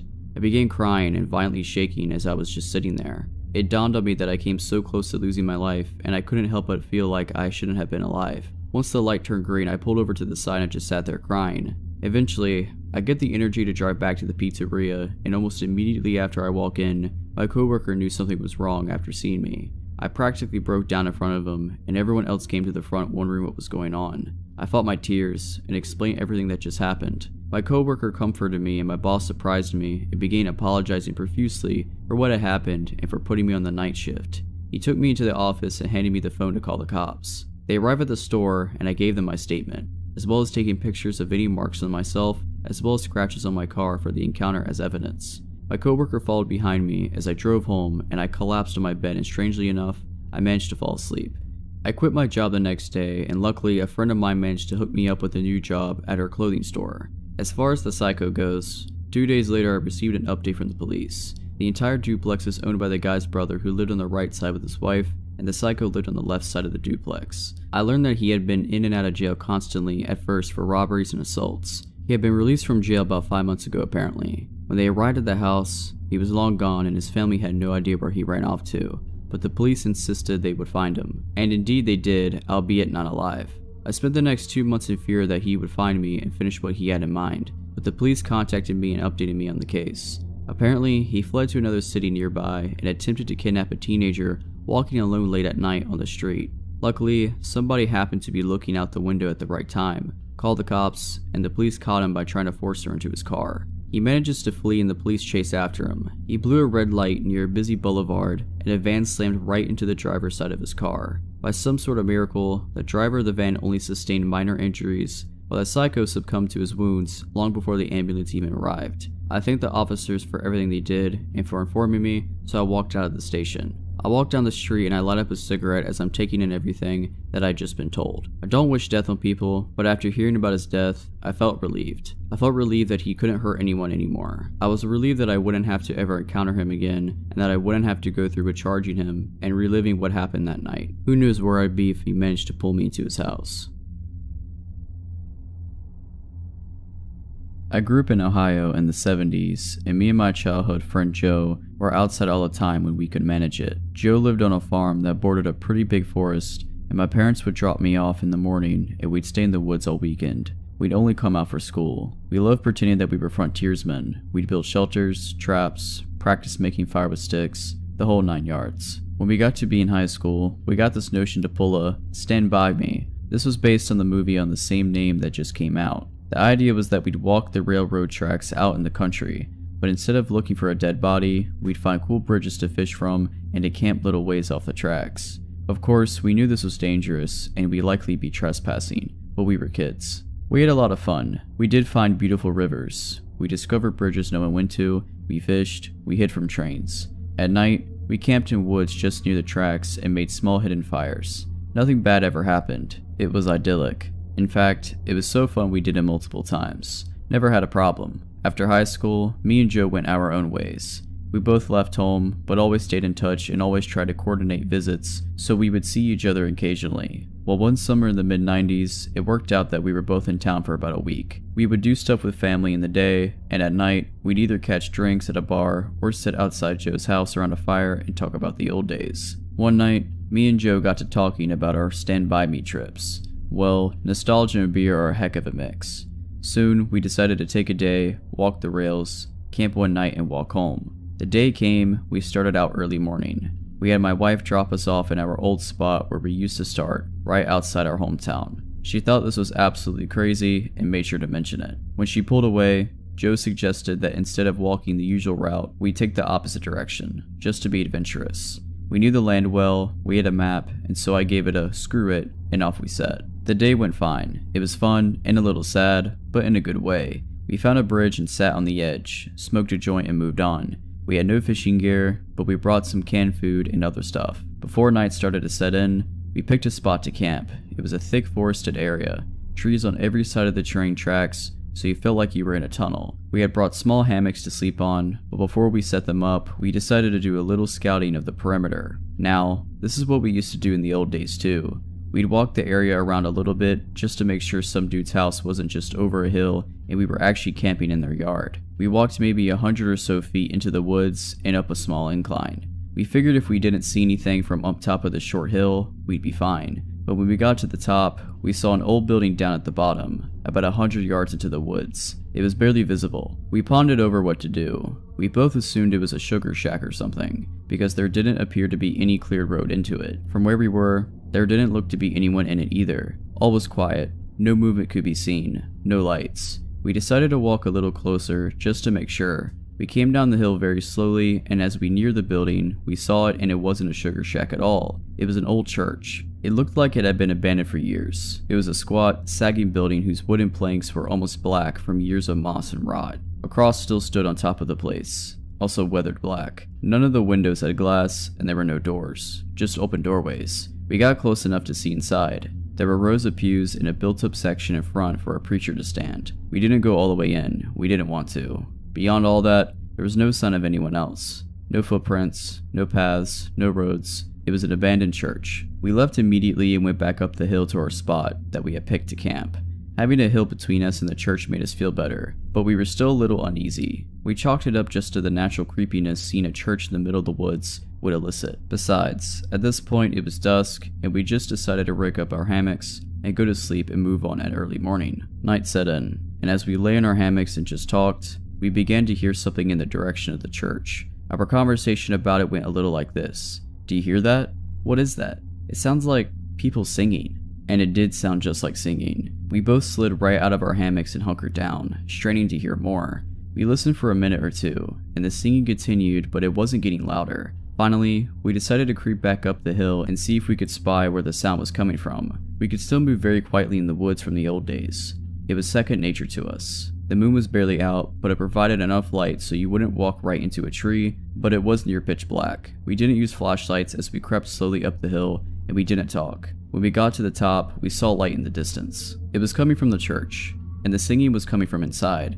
Joe and I put our heads close together and had a hushed conversation that boiled down to, "Can you believe this?" The light looked to be a candlelight from the way it flickered, and though we tried, we couldn't make out what was being sung. It sounded like church music, but in another language. We sat and watched for a while, trying to see who was in there, but we only saw occasional shadows. We had no intention of getting closer either. We had about a football field length between us, and we aimed to keep it that way. The singing continued for a bit, and then it stopped.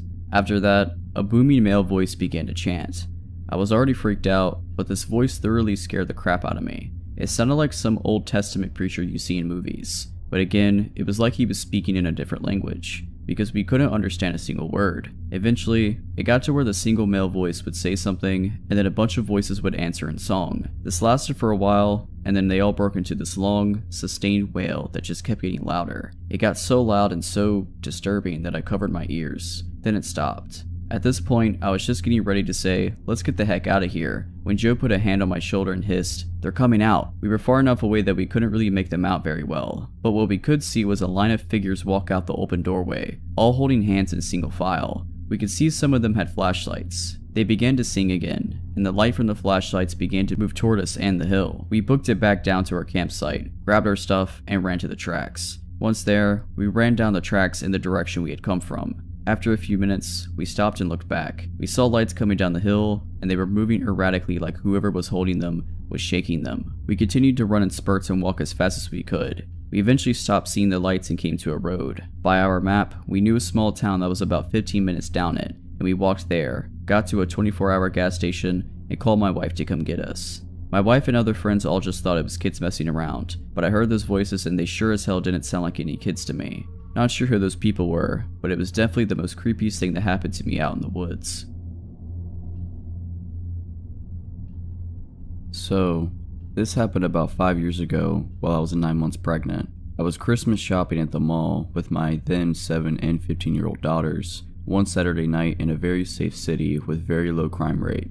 There was an Applebee's connected to the mall, and we ended our shopping pretty late, and the mall stores were starting to close, so I took my kids to the connected Applebee's for a late dinner. We finished up eating at about 10 p.m. to leave out the Applebee's entrance into the practically deserted parking lot with shopping bags in tow. As we got to the car, I was in the middle of maneuvering the shopping bags in my arms to find my keys, when a 50-ish-year-old looking guy starts walking up from somewhere in the parking lot with shaggy gray and white hair and a faded flannel shirt and old jeans. I noticed him briskly approaching when he was about 40 feet away, and he said, "Give me all your money now." My blood ran cold, and I stared at him owlishly and shakingly said, "What?" He then said he was just kidding and came up and stood right next to my daughters, who were standing on the other side of the car, waiting for me to unlock the door to let them in. He then starts making small talk with me and my girls. He's asking things like if they were being good girls for Santa, how old they were, if we got all of our Christmas shopping done, what kind of things did we get, etc. He didn't seem drunk, high, slow, or anything at all. He was very coherent and seemed sound of mind. Mind you, I was a heavily pregnant woman, alone with my 2 daughters in a mostly deserted parking lot at 10 o'clock at night. I was being approached by a stranger who came and stood right next to my kids on the other side of the car, just shooting the breeze, talking to me and my kids with his hands in his pockets and occasionally looking over his shoulder. I didn't want to aggravate him, so I was politely conversing with him and trying to look calm and nonchalant while trying to disguise my frantic hands digging inside of my giant purse for my car keys. This exchange went on for about a couple minutes while he periodically kept looking over his shoulder. I was silently panicking and trying to politely keep the situation from escalating by calmly and nonchalantly talking to him while also trying in vain to find my car keys to get us out of there. They were in there hiding good. I felt that at any moment he was going to pull a knife or gun or rob me, and my kids were right next to him, away from their mother on the other side of the car, and I couldn't find my car keys to get my kids into the safety of the car. He kept trying to engage them in conversation, and I could see that my oldest daughter was a little weirded out. She kept glancing at me to gauge my assessment and reaction to the situation. Being that he was only talking and acting friendly, and I was doing my best to stay calm, they were oblivious to the alarming situation we were all in. And being 9 months pregnant, and that I was no match for this full-grown man, especially if he was hiding a weapon on him. While still desperately digging for my keys, I tried to politely give him hints that the conversation was over by saying things like, "It was nice chatting with you, but I gotta get these kids to bed," and "It was nice meeting you," and telling my girls to say that it was nice meeting him too. My polite attempts to get this guy to leave wasn't working because he kept sidestepping my attempts and asking them what their favorite school subjects are and how nice young ladies they were, etc., while I was struggling with the shopping bags and digging in my giant cluttered purse for my car keys. My outgoing 7-year-old was completely oblivious to how not okay the situation was, because he was being friendly and because of the whole "I'm with mommy, so I'm safe" child mentality. So she started to talk about what she picked out for dad for Christmas, and started enthusiastically talking about kid stuff and asking him if he knew what Minecraft was, etc., and keeping this creep from leaving us alone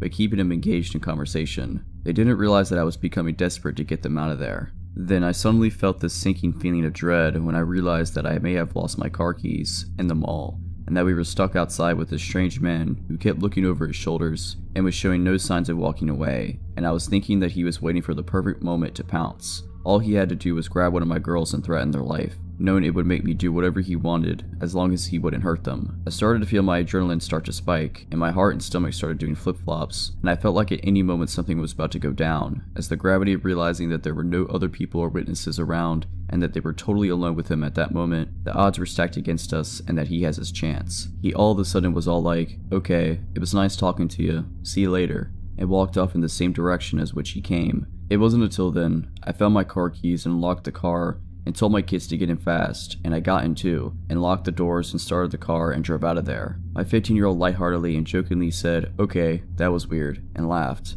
I was overwhelmed with relief, and then I was confused over what just happened. I thought to myself, why the heck would a guy of seemingly sound mind think it was totally acceptable to go out of his way just to approach a woman and her kids in a deserted parking lot late at night just to chit-chat? But being that nothing bad happened, I brushed it off and joked about it too. When we got home, my husband greeted us and asked us how shopping went, and I said it went well, and my 15-year-old told him what happened in the parking lot and how weird it was and was kinda joking about it. I started joking too, saying how I was mentally having a panic attack while trying to look calm, and I started making fun of myself by telling my husband how I was attempting to inconspicuously rummage through my purse to find my car keys. My husband went completely white, and I acknowledged his horrified look of alarm, and I assured him that, albeit creepy, the guy was talking and eventually left on his own. Now, my father-in-law is a retired sheriff deputy, and my husband went through police academy training after graduating high school. He decided to go to business school instead of becoming a cop, and being that the knowledge he gained from that, plus growing up with a cop for my dad, I found out why my husband looked absolutely horrified when I told him about the details. What my husband told me completely rattled me to the bone. My husband told me that he was 100% sure the reason why that guy was hanging around us and chit-chatting was because he was waiting for me to unlock my car. And the reason why he was standing next to our kids was because once I unlocked the car and the kids started to get inside, he was most likely going to force himself into the car with the kids and hold a knife or gun to them to gain leverage on me to force me to cooperate, knowing that I wouldn't abandon my kids, which would force me to get into the car with them and then do whatever he wanted me to do, which most likely would be to drive to a remote location to do whatever knows what. And being that he wasn't wearing a mask, suggests that his intentions were to also leave no witnesses to identify him. I then remembered that he was positioned by the backseat passenger door where my 7-year-old was, standing by waiting to get in. My husband then told me that the most likely reason why the guy ended up leaving was because it took so long for me to find my keys, and the longer it took, the more anxious and spooked it made him. And that whole time, me trying to search for my car keys in my purse saved me from potentially being abducted. I was 23 when I started working full-time at everyone's favorite supermarket. I had struggled through over 3 years of college before deciding to get a full-time job, and had worked a trial full-time job for 6 months before becoming a greeter a year before it was changed to something more serious. I look younger than I am, and people have asked if I was still in high school or if I had a boyfriend, and I was ignorant enough to be used to those questions under a work environment.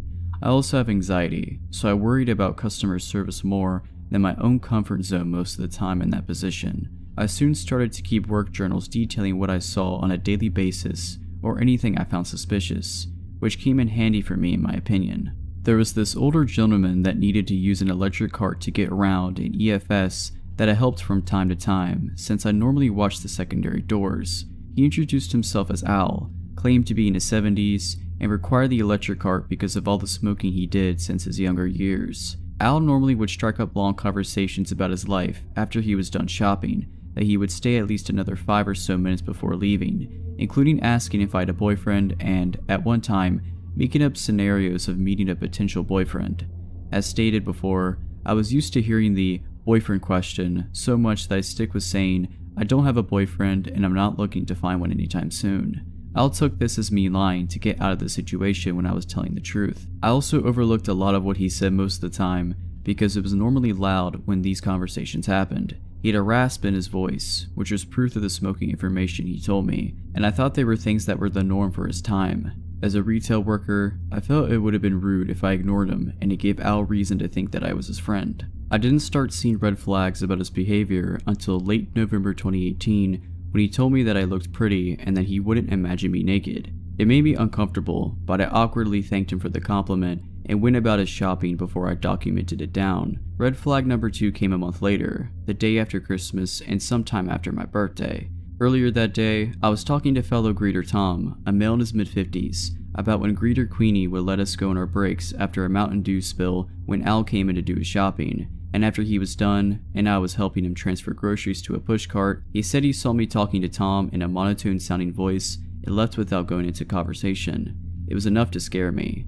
Red flag number 3 came not even a week into the new year. Al came back to do some shopping and tried to strike up a conversation with me after he was done, but noticed how I was trying to focus on my job more than him. This prompted him to ask if he made me uncomfortable, and I told Al I didn't want to be rude as I thought telling him would make him upset all the time. Al told me that he sees me as a friend and that whenever he comes in, he looks to see if I'm working because I'm the friendliest greeter compared to everyone else before he left. I could tell he wanted to put me at ease, but it did the opposite as I found I was right to be paranoid about him. I started to actively avoid Al if I ever saw him again and was alone at either door, acting like I was busy and having an assistant manager switch me and Queenie to different doors whenever the two of us worked alone in the morning. It worked for a month until greeter Nora came and gave Queenie her breaks when she wanted them. Come February, I'm gathering baskets when I spot Al at the register that sells tobacco and he says hi to me, but I ignored him and hurried away. I later asked one of my managers to use the restroom and hid in there until I couldn't hear him. Self-checkout host Story had noticed how uncomfortable I was, as Al recounted that he thought he might have insulted me because he asked if I had a boyfriend. He then told her everything he was saying to me and Dory understood why I was so uncomfortable. She later told me that Al was very vocal about me ignoring him until he left. I told 2 other co-workers as I was trying to catch up in my journaling as I had fallen behind it, and they told me to escalate the situation to the head of loss prevention, Rebecca. I eventually did once I had 3 entries written down and marked as my evidence, and told Rebecca what I had been doing to avoid Al. I was afraid to tell anyone in management without any evidence as I worried I'd be brushed off as an anxious worker, but Rebecca took me seriously and said I was doing the right thing by avoiding him. Since my journaling included times and dates, I was able to give Rebecca the time frame Al was most commonly coming into shop at the time, sometime between 10 a.m. to 2 p.m., closer to the end of the month, and mainly Sundays. With that in mind, I was told to keep an eye out whenever Al ever came back in and to point him out to her or her team as his actions could lead to harassment of the customers as well. In March, I was surprised to see Al come in at a later time and act more professional around me, keeping things to hello and goodbye instead of trying to make a conversation. Even with a change of attitude, I still kept my guard up.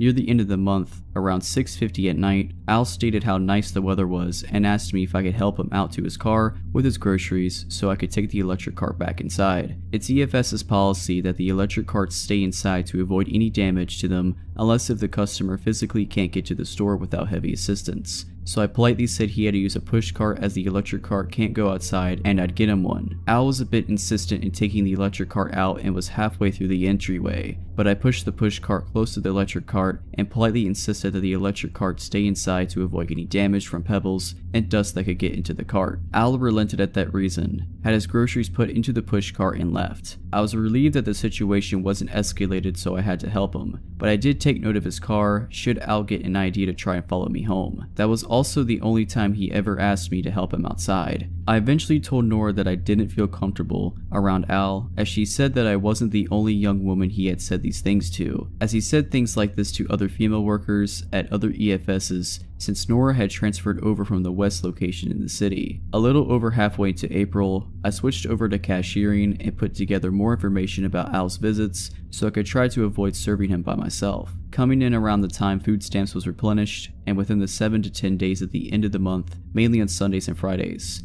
and during the 10 a.m. to 2 p.m. and 5 p.m. to 7 p.m. time frames. Luckily enough, I didn't see Al after the switch. Even more coincidentally, at the start of May, I found an online article by the local newspaper with a picture who looked to be Al in my Twitter timeline. I didn't want to get my assumptions up and had Nora look at the picture 2 days later. To my shock, Nora confirmed it was Al. Reading the article revealed that Al had quote-unquote spilled gravy on his laptop and took it into Popular Electronics to get the files recovered when the IT people found what appeared to be pictures of children during the recovery and called the police. Al admitted to saving the photos and was able to describe what he saved and was arrested. The article also revealed that Al wasn't his real name, that he was really in his mid-50s. It was from a nearby city in Iowa, which explained why he mainly came in on weekends. I told everyone that knew the story that they were equally shocked, but also relieved. I did research on his state laws and on the charges against Al a few days after his scheduled court appearance and found that he was guaranteed at least 2 to 10 years in prison. In October, I decided to do more research as it had been months and found more articles confirming that Al copped a plea deal for 2 years and over $600 in fines for each count against him and was sentenced in September. I had switched to another position on the sales floor by the time I found out about the sentencing. It's been over 2 years since then, and I have my old co-workers and Rebecca to thank for giving me the fact and confidence that I do have the option to tell a customer no if I feel something isn't right. But I can't help but think about how badly things could have gotten if I helped him out to his car and if he had other intentions in mind. It should also be noted that any electric cart policies are put in place not only to maintain the functionality of the cart, but to also protect the employees from injury or other harm at any store electric carts are provided, and I was lucky to enforce this policy when I did. I started working part-time at a local gas station convenience store over the summer of 2016 to earn some extra money while attending college. When I was hired, I was informed that female employees were never scheduled to work overnight shifts, for obvious safety reasons, which I was relieved to hear. I wasn't so much worried about my safety, but I was concerned about getting enough sleep before classes. It wasn't long before I found myself dreading the days I had to work though, as the job turned out to be much more difficult than I anticipated. We were always short-staffed, which forced us to constantly multitask between running cash registers, preparing food, keeping eyes on pumps, cleaning, stocking, etc. To make matters worse, the 2 women who managed the place were awful in every way, and I frequently found myself biting my tongue and talking myself out of quitting. I was especially on edge when they cut our 15-minute breaks down to 10 minutes, as I never seemed to have enough time to use the restroom and smoke a cigarette fast enough. But it wasn't until several annoying encounters with a regular, I'll call him James, that I finally started to break. James was younger than me, maybe late teens or early 20s, and he thought he owned the place. Perhaps being the grandson of one of the managers gave him a sense of entitlement to screw with people there. The first time I met James, he approached the counter to purchase some chewing tobacco. As I was ringing him up, I asked to see his ID and he told me who he was related to, but I politely asked again to see his ID because I was new. Another employee overheard our conversation and assured me he was old enough, so I went ahead and rang him up. Staring at me intently the whole time, he looked down at my name tag and said, "Mindy, that's a pretty name." I thanked him for the compliment and gave him his dip, but he continued talking to me and asking several personal questions. He wanted to know where I live, what my last name was, or whether or not I had a boyfriend, etc. Meanwhile, a long line had formed behind him, and not trying to be rude, I said something like, "Sorry, there's a line behind you," and I casually motioned for the next customer to move up, but James didn't leave. He simply stepped to the side and continued talking to me and watching me as I rang each customer up. It was immediately uncomfortable and unsettling for me, but I did my best to pretend like I wasn't bothered, even when his persistence escalated and another coworker told him to leave me alone. James soon began to make more appearances after that, the second time being with his girlfriend and another male friend by his side. Yes, he had a girlfriend, and I was very confused when he started flirting with me again, this time right in front of her, but oddly enough, she didn't say a word. So I brushed it off and played along, assuming he's just the goof that my coworker said he was. But when he sat in a booth with his sidekicks at the back of the store, I could still feel his eyes burning a hole right through me. Over time, I grew more suspicious of James, as I would witness him do and say countless things to hurt others. I knew that he was annoying, and I learned to brush it off as a all-in-good-fun type of humor like everyone else did. But when I caught him making fun of another coworker to her face, all I could feel was anger towards him. I removed her from the situation by taking her place at the register, as I could tell she was very hurt and embarrassed by his comments, and by doing so, it was apparent to James that I didn't approve. He would continue to cruelly harass this poor girl, and even some of the customers who came in, but trying to make him stop was like scolding a child. I didn't lash out at him though, I just began to ignore him. James then started playing these head games with me while I was working. He would take soda and candy, walk outside without paying for it, and then come back in the store and say that I forgot to ring him up, loud enough for everyone to hear. One night, he even filled up his gas tank and took off without paying for it, before returning to say he forgot to pay. He knew he'd always get away with it, because Granny was the manager. By this point, it wouldn't have surprised me if he was really stealing gas and food from the store. There was something very dark and strange lurking behind his goofball facade, and I avoided him like the plague, though it was nearly impossible to do at times. Then one day, while I was working alone with another coworker, we were very busy with tasks as usual, when, lo and behold, James walked in by himself. I muttered under my breath, pain in the butt, and I walked straight back into the freezer to finish what I was working on earlier, and then he followed me, inside the freezer. I didn't know he was there until he walked right up behind me and asked why I didn't greet him anymore. Startled, I jumped and quickly turned around, grabbing my chest and asking him what was he doing back there. He laughed as I told him I was busy and reminded him that only employees could be in this area. He ignored everything I said and instead proceeded to ask me personal questions, just like he did the first day I met him. "You never told me where you live," he said, and "I'm curious about you. I just want to know. Tell me where you live." He was moving closer and closer towards me, literally backing me to the corner of the freezer. "Are you afraid of me, Mindy?" he asked. I tried to push past him, telling him to move, but he kept stepping in front of me to block my way out. "Not until you answer me," he said. I started calling out for my coworker, who showed up and gave him crap for being in the freezer. I was finally able to push past James, and I made my way to the front counter, where I looked at the clock and saw that it was time for me to go home. I gathered my things and punched out as quickly as I could, but James followed me out to the parking lot. I swiftly got into my car, but James had managed to grab the top of my car before I was able to shut it. "Come on, just let me see your ID, he persisted. I repeatedly told him no, before I found myself practically begging for him to let go of my door so I could go home. Then he grinned at me and said, "Don't make me follow you, Mindy." Chills ran down my spine. Knowing how bold of a person he was, and considering the fact that he literally just cornered me in the freezer only minutes ago, I highly expected him to follow through. Threatened by visions of what my drive home might soon look like, I became angry. I looked at him dead on before shouting, "Let go of my door and stay away from me." I then grabbed the door handle and ripped the door shut as hard as I could. He tried yanking on the door handle from the outside to open it, but luckily I locked the doors in time. He then continued to knock on my window, asking to see my ID, but I started my car and backed away from him. I turned the wheels and hightailed it out of there, while he just stood and watched me speed off. I was never so glad to finally get away from him, but I was paranoid the whole way home, thinking that he could possibly catch up to me on the road, even though I never saw his vehicle behind me. I would end up quitting the job after this, and I didn't care that my hiring manager was pissed about it. I had enough of everything, and dealing with James was the last straw. I didn't bother explaining anything to my manager, because it was apparent to me that James was probably never held accountable for anything he did ever wrong in his life, and he likely never would be. I never saw him again after that, and I hope I never do either. James was honestly borderline psychotic.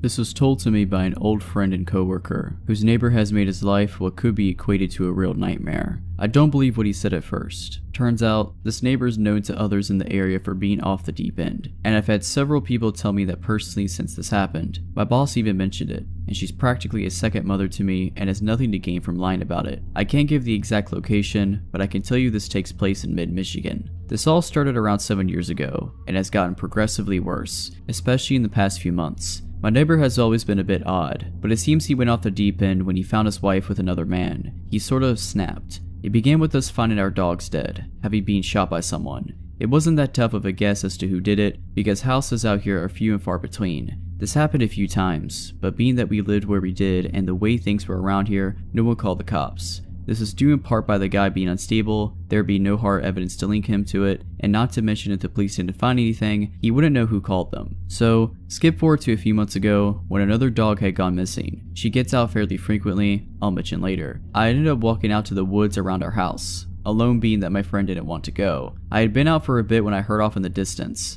After looking a little bit, I saw him. After what he has done in the past, I decided I need to get at least some sort of evidence. So I pulled out my phone to start recording. I tried to get a little closer, then hid behind a tree, so that only the phone was out to record. He was out under a group of pine trees, digging a hole, a big one. I shouted once just to see what he would do. Yeah, not the greatest idea. A normal person would look around, right? Look at their surroundings to figure out where the noise came from. Not this guy. He jumps out of the hole and grabs a gun and starts waving it around. I took this as my cue, and while he was looking the other way, got the heck out of there. After that, I couldn't stop thinking what he could be digging for back there. No matter what I came up with, I can't seem to come with a logical reason as to why he was doing that. Though, to be fair, since when is anything he is doing logical? A few nights later, my dog had gotten out again. We have them on an invisible fence, but one of the collars was acting up. Anyway, this happened at about 3 a.m. Of course, the dog wasn't in our yard, but at least I had a friend that had time to search with me, so out we went. We were walking through the woods and realized that the neighbor's garage door was open and the lights were on. Curious, we quietly made our way over, with me taking my phone out after what I saw last time. As we approached the garage, I handed the phone off to my friend. I went around back to look for my dog, while my friend stayed up front, but then noticed him standing at his workbench at the back of the garage. It's one of those things that you kind of look on in disbelief, or have to do a double take to actually realize what you're seeing. It's 3 in the morning, and this guy is standing in his garage sharpening what looked like spears. After a bit he stopped, and I headed into the house and opened the door leading out next to the garage. My friend moved to the side of the garage and watched. The light on the side of the house was on, and he was sitting nearby. The guy comes out and picks up an extremely heavy black bag and puts it into his wheelbarrow. Now to put this into perspective, he's a big dude, and according to his brother is able to bench around 500 pounds. So whatever is in this bag isn't normal trash. He stands there for a moment, grabs his shovel and puts it with his bag, and starts off into the darkness towards the woods, and the direction of the location I saw him digging in before. After this, I decide to head over a couple of nights later, this time making it to his garage, in time to find him dragging another bag out. This time though, things got even weirder. He drags it out, then drops down and starts punching it, then proceeds to grab a golf club and starts whacking at it harder. He does this a few times, then throws the club behind him, bouncing it off his boating and almost hitting me, and puts it in his wheelbarrow, picks up his shovel, giving it one last good hit, and then starts towards off the woods again. This brings us to a couple weeks ago. My dog had gone missing for a few days, and fearing the worst, I decided to make a bold move. Or stupid one, whatever you think. After seeing that he left to go hunting, I made my way to his house and went in. What I thought I would find, I'm not sure of, but I thought it ought to be worth a look, seeing as I could find my dog anywhere else around and he's obviously been up to something. I made my way in and started looking around, making my way from the basement up, but it was when I was on the second floor that my worst fears came true. I heard a sound that made my heart nearly jump out of my chest. The door downstairs opened. He was back. In a panic, I ducked into the closet of the first room I came across, which, of course, his bedroom. I closed the door and crouched down, waiting for him to leave again, but he instead made his way upstairs into the room and sat down, his outfit and mask still on, leaning his gun against his desk. I sat there, not sure of what to do, how long I would be there, if he would find me, or what he would do if he did. I waited for what felt like forever, but ended up actually being a couple minutes, till there was a sound from downstairs. I couldn't believe my luck. He jumped up and grabbed his rifle and ran downstairs, and I took this opportunity to run down, following the stairs all the way to the basement and out while he was occupied. I don't think I've ever run that fast in my whole life. I left the back door and sprinted off into the woods and made my way back to my house. So, the good news is I'm obviously alive, and the noise that I heard when he grabbed his gun and ran downstairs it was the cops, waiting within a warrant for his arrest. I'm still trying to figure out what this psycho did, but haven't got an answer from his brother or the cops. I left a tip hunting in the woods, but as far as I know, no one has ever set foot out there. Currently, he is still sitting in the jail, and I hope it stays that for a while. First update. Me and a friend had gone out into the woods when we knew he wasn't home to see if we could find anything what he was digging. What we ended up finding were a ring of those spears stuck in the ground with large holes in front of them, some of which had been filled in. Of course, they were the traditional size for a grave, including being about 6 foot deep. I don't know what this dude is doing, but I'm going to keep an eye out. Second update. While crazy neighbor's in jail, I ended up doing some work over summer for his brother, who was slightly less crazy but still a little off. He wanted me to dig a hole for him in the corner of the basement, supposedly for drainage. Thought oddly enough, he asked me to make it big enough for someone to be able to get down there. The one thing I noticed while down there was the smell. That of something rotting meat in particular. That smell you get from a bloated deer on the side of the road on a sunny day. Why would I do it for him? Well, simple answer is I've dealt with sketchy people before, and he didn't seem near as bad as his brother, and I really needed the money. Either way, I got the job done and got the heck out of there. Final update. He's out of jail and back home. This will be the final update for now, or at least until weird stuff starts happening again. All this information was collected back in 2015-2016, and it's been a long while since this all went down. Maybe there was something sinister, maybe he's just another tweaker, which is quite common out here. It's been a couple years since I've talked to the person the story came from, but could possibly reach out for further insight. This happened in 2004 when I was just 11. My mom was a paralegal and at the time worked at a family law firm.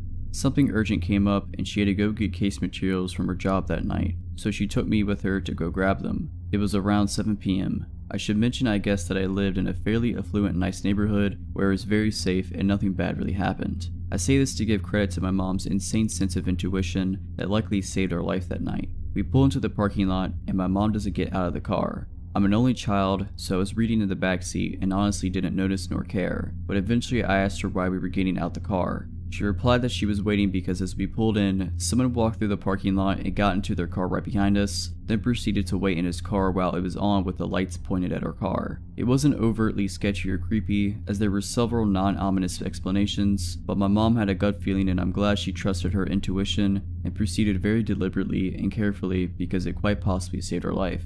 After 5 to 10 minutes, but eventually, she turned to me and was like, "Okay, I have no idea what this guy is doing, so let's just go grab the stuff and leave." I didn't know this at the time because at this point I was mildly oblivious, but he got out of the car and followed us. My mom told me to hurry up because it was freezing and we jogged to the door. Our building required a car to buzz you inside, so once we got in we figured we'd be fine. The parking lot we were in is giant and random people hang out there all the time, and he came from seemingly nowhere, so the chances of him also having a car to buzz in were not very high. This was also something I wasn't really aware of or paying attention to at the time, but a few moments after we buzzed in, thinking we were in the clear, he came in right behind us. I asked my mom about this. I didn't learn what happened until years later. I can understand why she didn't tell me, and she said a few things ran through her mind. He could have been a total psycho who stole someone's card, which was the least likely as it was just too random, so he was either an employee or a client. They held late night meditation sessions inside the building, so it was typical to give clients a temporary pass for convenience. I'm going to assume this practice changed after this event. My mom, knowing the ID card system, actually wondered if she was overthinking it at that point, but she had that gut feeling and stuck to it, and truly taught me from the get-go to screw politeness. I hadn't seen him follow us in, and my mom honestly played it so cool that I didn't even put 2 and 2 together and just thought it was another random employee. But I remember just having a weird gut feeling that I just couldn't put my finger on, and mercifully I just shut up and followed my mom's lead. Before he came in, my mom was frantically pressing the elevator button just in case he somehow got in, but it hadn't come yet, so he came in and waited for the elevator for us. My mom was faking being polite and said hi. Then when it came, he got in and held the door open for us, waiting. My mom really killed it thinking on her feet and pretended to get a call and kind of shooed me to the side and told him, "Oh, I have to take this, so we'll just wait for the next one. Thank you," and ushered us away. I followed without protest even though I saw that no one had called her. After getting the weird feeling and seeing her fake a call, I knew something was up. That, and he was extremely creepy standing there holding open the elevator. The second it took off, she immediately pressed the button so the next one would come down and grabbed me and said quietly, "That was the man who was waiting behind us in the car in the parking lot. He got out of his car and followed us inside. I was not letting us get in an elevator with him. When the elevator comes, we're gonna run to my office and wait a few minutes, then take the stairwell out. At this point, I'm freaking out but stayed calm and quiet and followed her lead. She saw that his elevator went to the 3rd floor. She was on the 2nd floor so we wouldn't run into him. Even if he somehow discovered we went to the 2nd floor on a different elevator, her office was right next to it and he wouldn't have ever caught up to us. We ran into her office and locked the door and waited about 5 to 10 minutes while she held her ear to the door to make sure she didn't hear anything. We then unlocked the door and quickly looked out, then ran to the stairwell and ran the heck out of her office, got in the car and drove home. That was the end of the story for me at that time. I asked my mom when I was a teenager if she remembered that weird time at our office when we hid in her office and ran away from a guy in the elevator and her face turned white, and she told me what transpired while we were waiting in her office and ran out the soundproof stairwell. The man in the elevator was there for a custody meditation session with his estranged ex-wife. He was against the divorce and was desperately trying to stop his wife from divorcing him. The custody session took place before my mom and I got there. He had refused to sign papers that would have awarded him less than 50% of their children living with him. He apparently got so angry that he got up and walked out halfway through the session. His wife decided to remain in the office for about 25 minutes after he left because she was freaked out. During this time, he went back to his car and sat inside and sobbed. This is when my mom and I had pulled into the office building. He eventually grabbed a pair of kitchen scissors he had in the glove box and got out and went back into the building, which is when he followed my mom and I inside. I'm not sure if us getting out of the car kind of snapped him out of it and gave him the push, if you will, to go back inside. He came back inside at the same time as us and got in the elevator, which he invited us inside with him. Based on the evidence from the trial involving a gray sweatshirt, prosecutors put together that he went to the 3rd floor and looked around, waiting for his wife. He got back in the elevator and waited until his wife went to leave and get in the elevator. He proceeded to ambush her and stabbed her 106 times with a pair of scissors in his pocket. He murdered his wife in the most gruesome fashion. The details of the case are horrifying. The links are below, but fair warning on the graphic details. What chills me to my core is wondering what would have happened if we stayed in the elevator. It was clear he had an agenda and a direct target. It's highly possible he would have left us alone and went along with his plan. But the last detail is that while he was waiting in his car, he was snorting meth and was high as a kite. The mediator was the key witness in trial and her testimony is horrifying. Her husband also worked in the building, and she was walking to his office when she heard screaming. When she got closer to the elevator, she heard the wife yelling her name. She yelled out, "It's him!" She found the husband dragging his wife inside the elevator with blood everywhere, all over the walls. Then, in front of the mediator, he continued to plunge the scissors into his wife. When the police got there, they found him holding his wife, who was dead, choking her with his arm around her neck. This all took place while we were still in the building. We didn't hear it because we were in the cement stairwell and ran directly outside. All of the above is to say that he clearly went absolutely psychotic and lost his absolute mind. Someone who stabs their wife over 100 times with a pair of poultry scissors is clearly insane, but him rapidly continuing to murder her in front of the mediator and choking a dead body when the police arrived is a horrifying level of insane. That, and he was high on meth. There's nothing to say that we wouldn't have set him off in the most random way, or that he had already entered his psychotic break, or that he wouldn't have wanted us to get out of the way. My mom's actions likely saved our lives that night. She had a gut feeling and trusted her intuition. My mom knew the fake call might have seemed like a lie, but she did not care and was absolutely not getting in the elevator with him. She's not only my hero, but my best teacher. I learned that night to be hypervigilant, pay attention to every little detail in my surroundings, and to never dismiss my gut. I will never forget the slightly too wide, toothy smile that didn't even seem to reach his eyes, while he stood 5 feet away from my mom and I holding open the elevator. I think about it all the time, of what could have happened if we got in the elevator. My husband and I were at the supermarket and our baby was being especially fussy, so he took her for a quick drive, the motion of which usually calms her down. It only took about 10 minutes to settle her and I was still in the store, but unsure how much longer I'd be, and there's poor cell reception inside, so he pulled back into the parking lot to wait for me. It was an unseasonably nice day, so he took her in her car seat to sit on one of the benches outside the store. He took a business call and had just sat them down, absent-mindedly rocking the carrier, when a woman, well-dressed, mid-30s, average height, fit build, approached them. It's not uncommon for people to ask to play with our baby. She's got big rosy cheeks, soft wisp of gold hair, and the most adorable gurgly, toothless grin, especially when she's deep into a good nap. But her nap schedule is paramount, so my husband was preparing to tell the woman she actually couldn't play with our baby right then. She walked over right in their direction, brimming with nonchalant confidence, and before he could even finish his sentence explaining she was napping and not to be touched, she picked up the carrier and started walking off.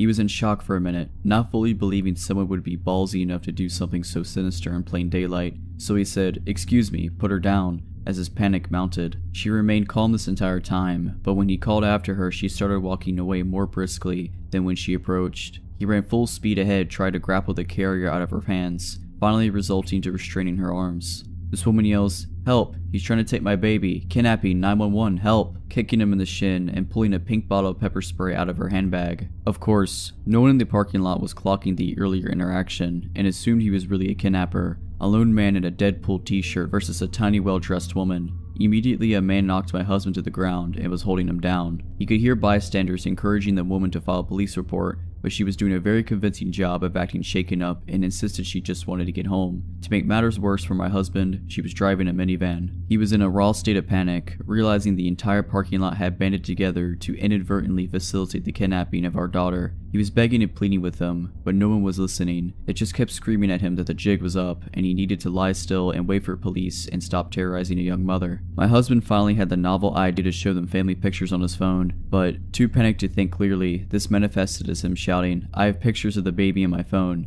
which, of course, everyone interpreted him as having stalker photos of the baby. It was at this point that a man, I can't entirely blame the man considering what he thought was going on, kicked my husband as hard as he could in the ribs. It was at this point I was coming out of the store and I thought he was being robbed by these people. I was yelling for security, so panicked my chest constricted and I could barely get any sound out. It was only then I realized he did not have our baby with him. When I saw she was being held by a woman, I was relieved. I thought maybe the woman had intervened to move my daughter out of harm's way, while my husband was being robbed and was walking away to get help. I couldn't find a security guard outside the store, so I ran up to the people holding my husband down, waving my wallet pleading, "Take everything you want, just let up and leave us alone." And one of the men holding him down said something like, "Lady, we need to wait for the police to deal with him." And I was so confused. Why would the muggers have called the police? I just kept stammering, "What do you mean? What are you talking about?" I made out someone saying, "He tried to abduct that woman's kid." I did not understand and was sure I'd misheard him. My husband would never hurt a child, and we have 4 kids. If he were going to commit a crime, bringing home another kid would be the bottom of his list. I kept trying to understand what the man was saying, and suddenly, it all clicked. I looked around for the woman who had the baby carrier, and she was halfway across the parking lot.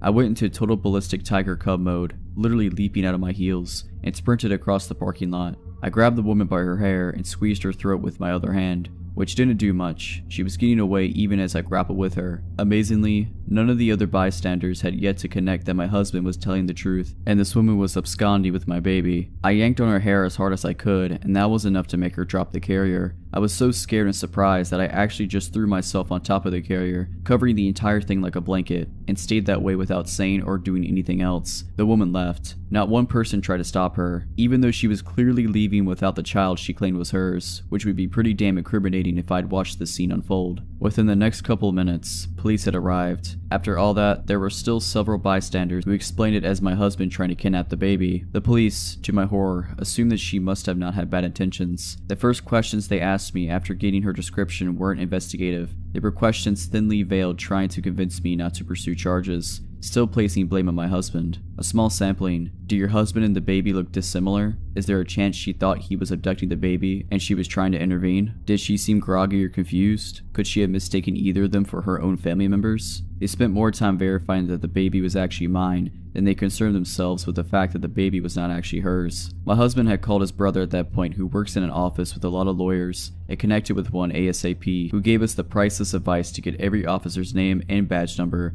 to request copies of the store's security tapes brought away, and to escalate our complaint higher up the chain if these officers weren't taking us seriously. Finally, we had reason enough to believe we were being taken seriously, and we went home, and both just shook and cried until we had to get our other kids from school. My husband is seething with rage and grappling with a feeling of helplessness from how little he was able to do, and has 2 cracked ribs from when the man kicked him. To the officer's credit, they did ask if he'd like to press charges, but considering the man was genuinely convinced at the time that he was on the right side of intervening in a kidnapping and stayed to talk to a police and apologize profusely when the truth became clear, he declined to press charges. Amazingly and frustratingly, there were still people who stuck around to talk to police who were giving my husband dirty looks, and one man who even implored the police to involve CPS to verify it was really our baby. Parking lot kidnapper, let's not meet. 3 years ago, I was living with my then boyfriend in a 1-bedroom apartment in a little mountain town. It was a half-basement unit, so the bottom of all our windows were level with the ground outside. It was also an older apartment and not all the windows could fully lock. One day, my boyfriend comes home from work while I'm laying on the sofa and immediately runs up to the window near me and looks out of it frantically. He then goes to look out every other window in the house, then walks around the outside looking in the windows. When he comes back from this confusing exploit, I ask him what is going on and why he's being a spaz. I think I just walked up on a dude looking in the window at you. He took off as I walked up, he tells me. This was naturally very unsettling, but after discussing it and considering the time of day, it was about 2 p.m. and the number of people out and about around the complex at the time, we came to the conclusion that it was just a curious neighbor or someone passing by happening to glance in. With that, we forgot about it. If only that was the end. For the next couple of months, odd stuff happened here and there. Someone would knock on the door occasionally, then when I went to answer no one was there. I'd find things in my apartment that I wasn't familiar with, or things like clothing items would vanish. I didn't really think twice about any of it until one night. My boyfriend and I were arguing, around 1 or 2 in the morning, and we were being a little loud. We were standing in the kitchen face to face. His back was to an open window with the blinds up halfway and I was facing it. Amidst our arguing, I glanced behind him at the window thinking I saw the reflection of a face in it. The window was open. It wasn't my face. There was a man with his face pressed almost against the window screen, watching us. Given the fact that we were arguing and it was late, I thought it might have been a concerned neighbor walking up to the window to speak to us. A main walkway for the complex was right on the other side of the window, so I spoke to him. "Hello? Can I help you?" I asked a little aggressively, thinking a neighbor was intruding on our privacy. He responded to this by staring, unwavering and cold, right at me.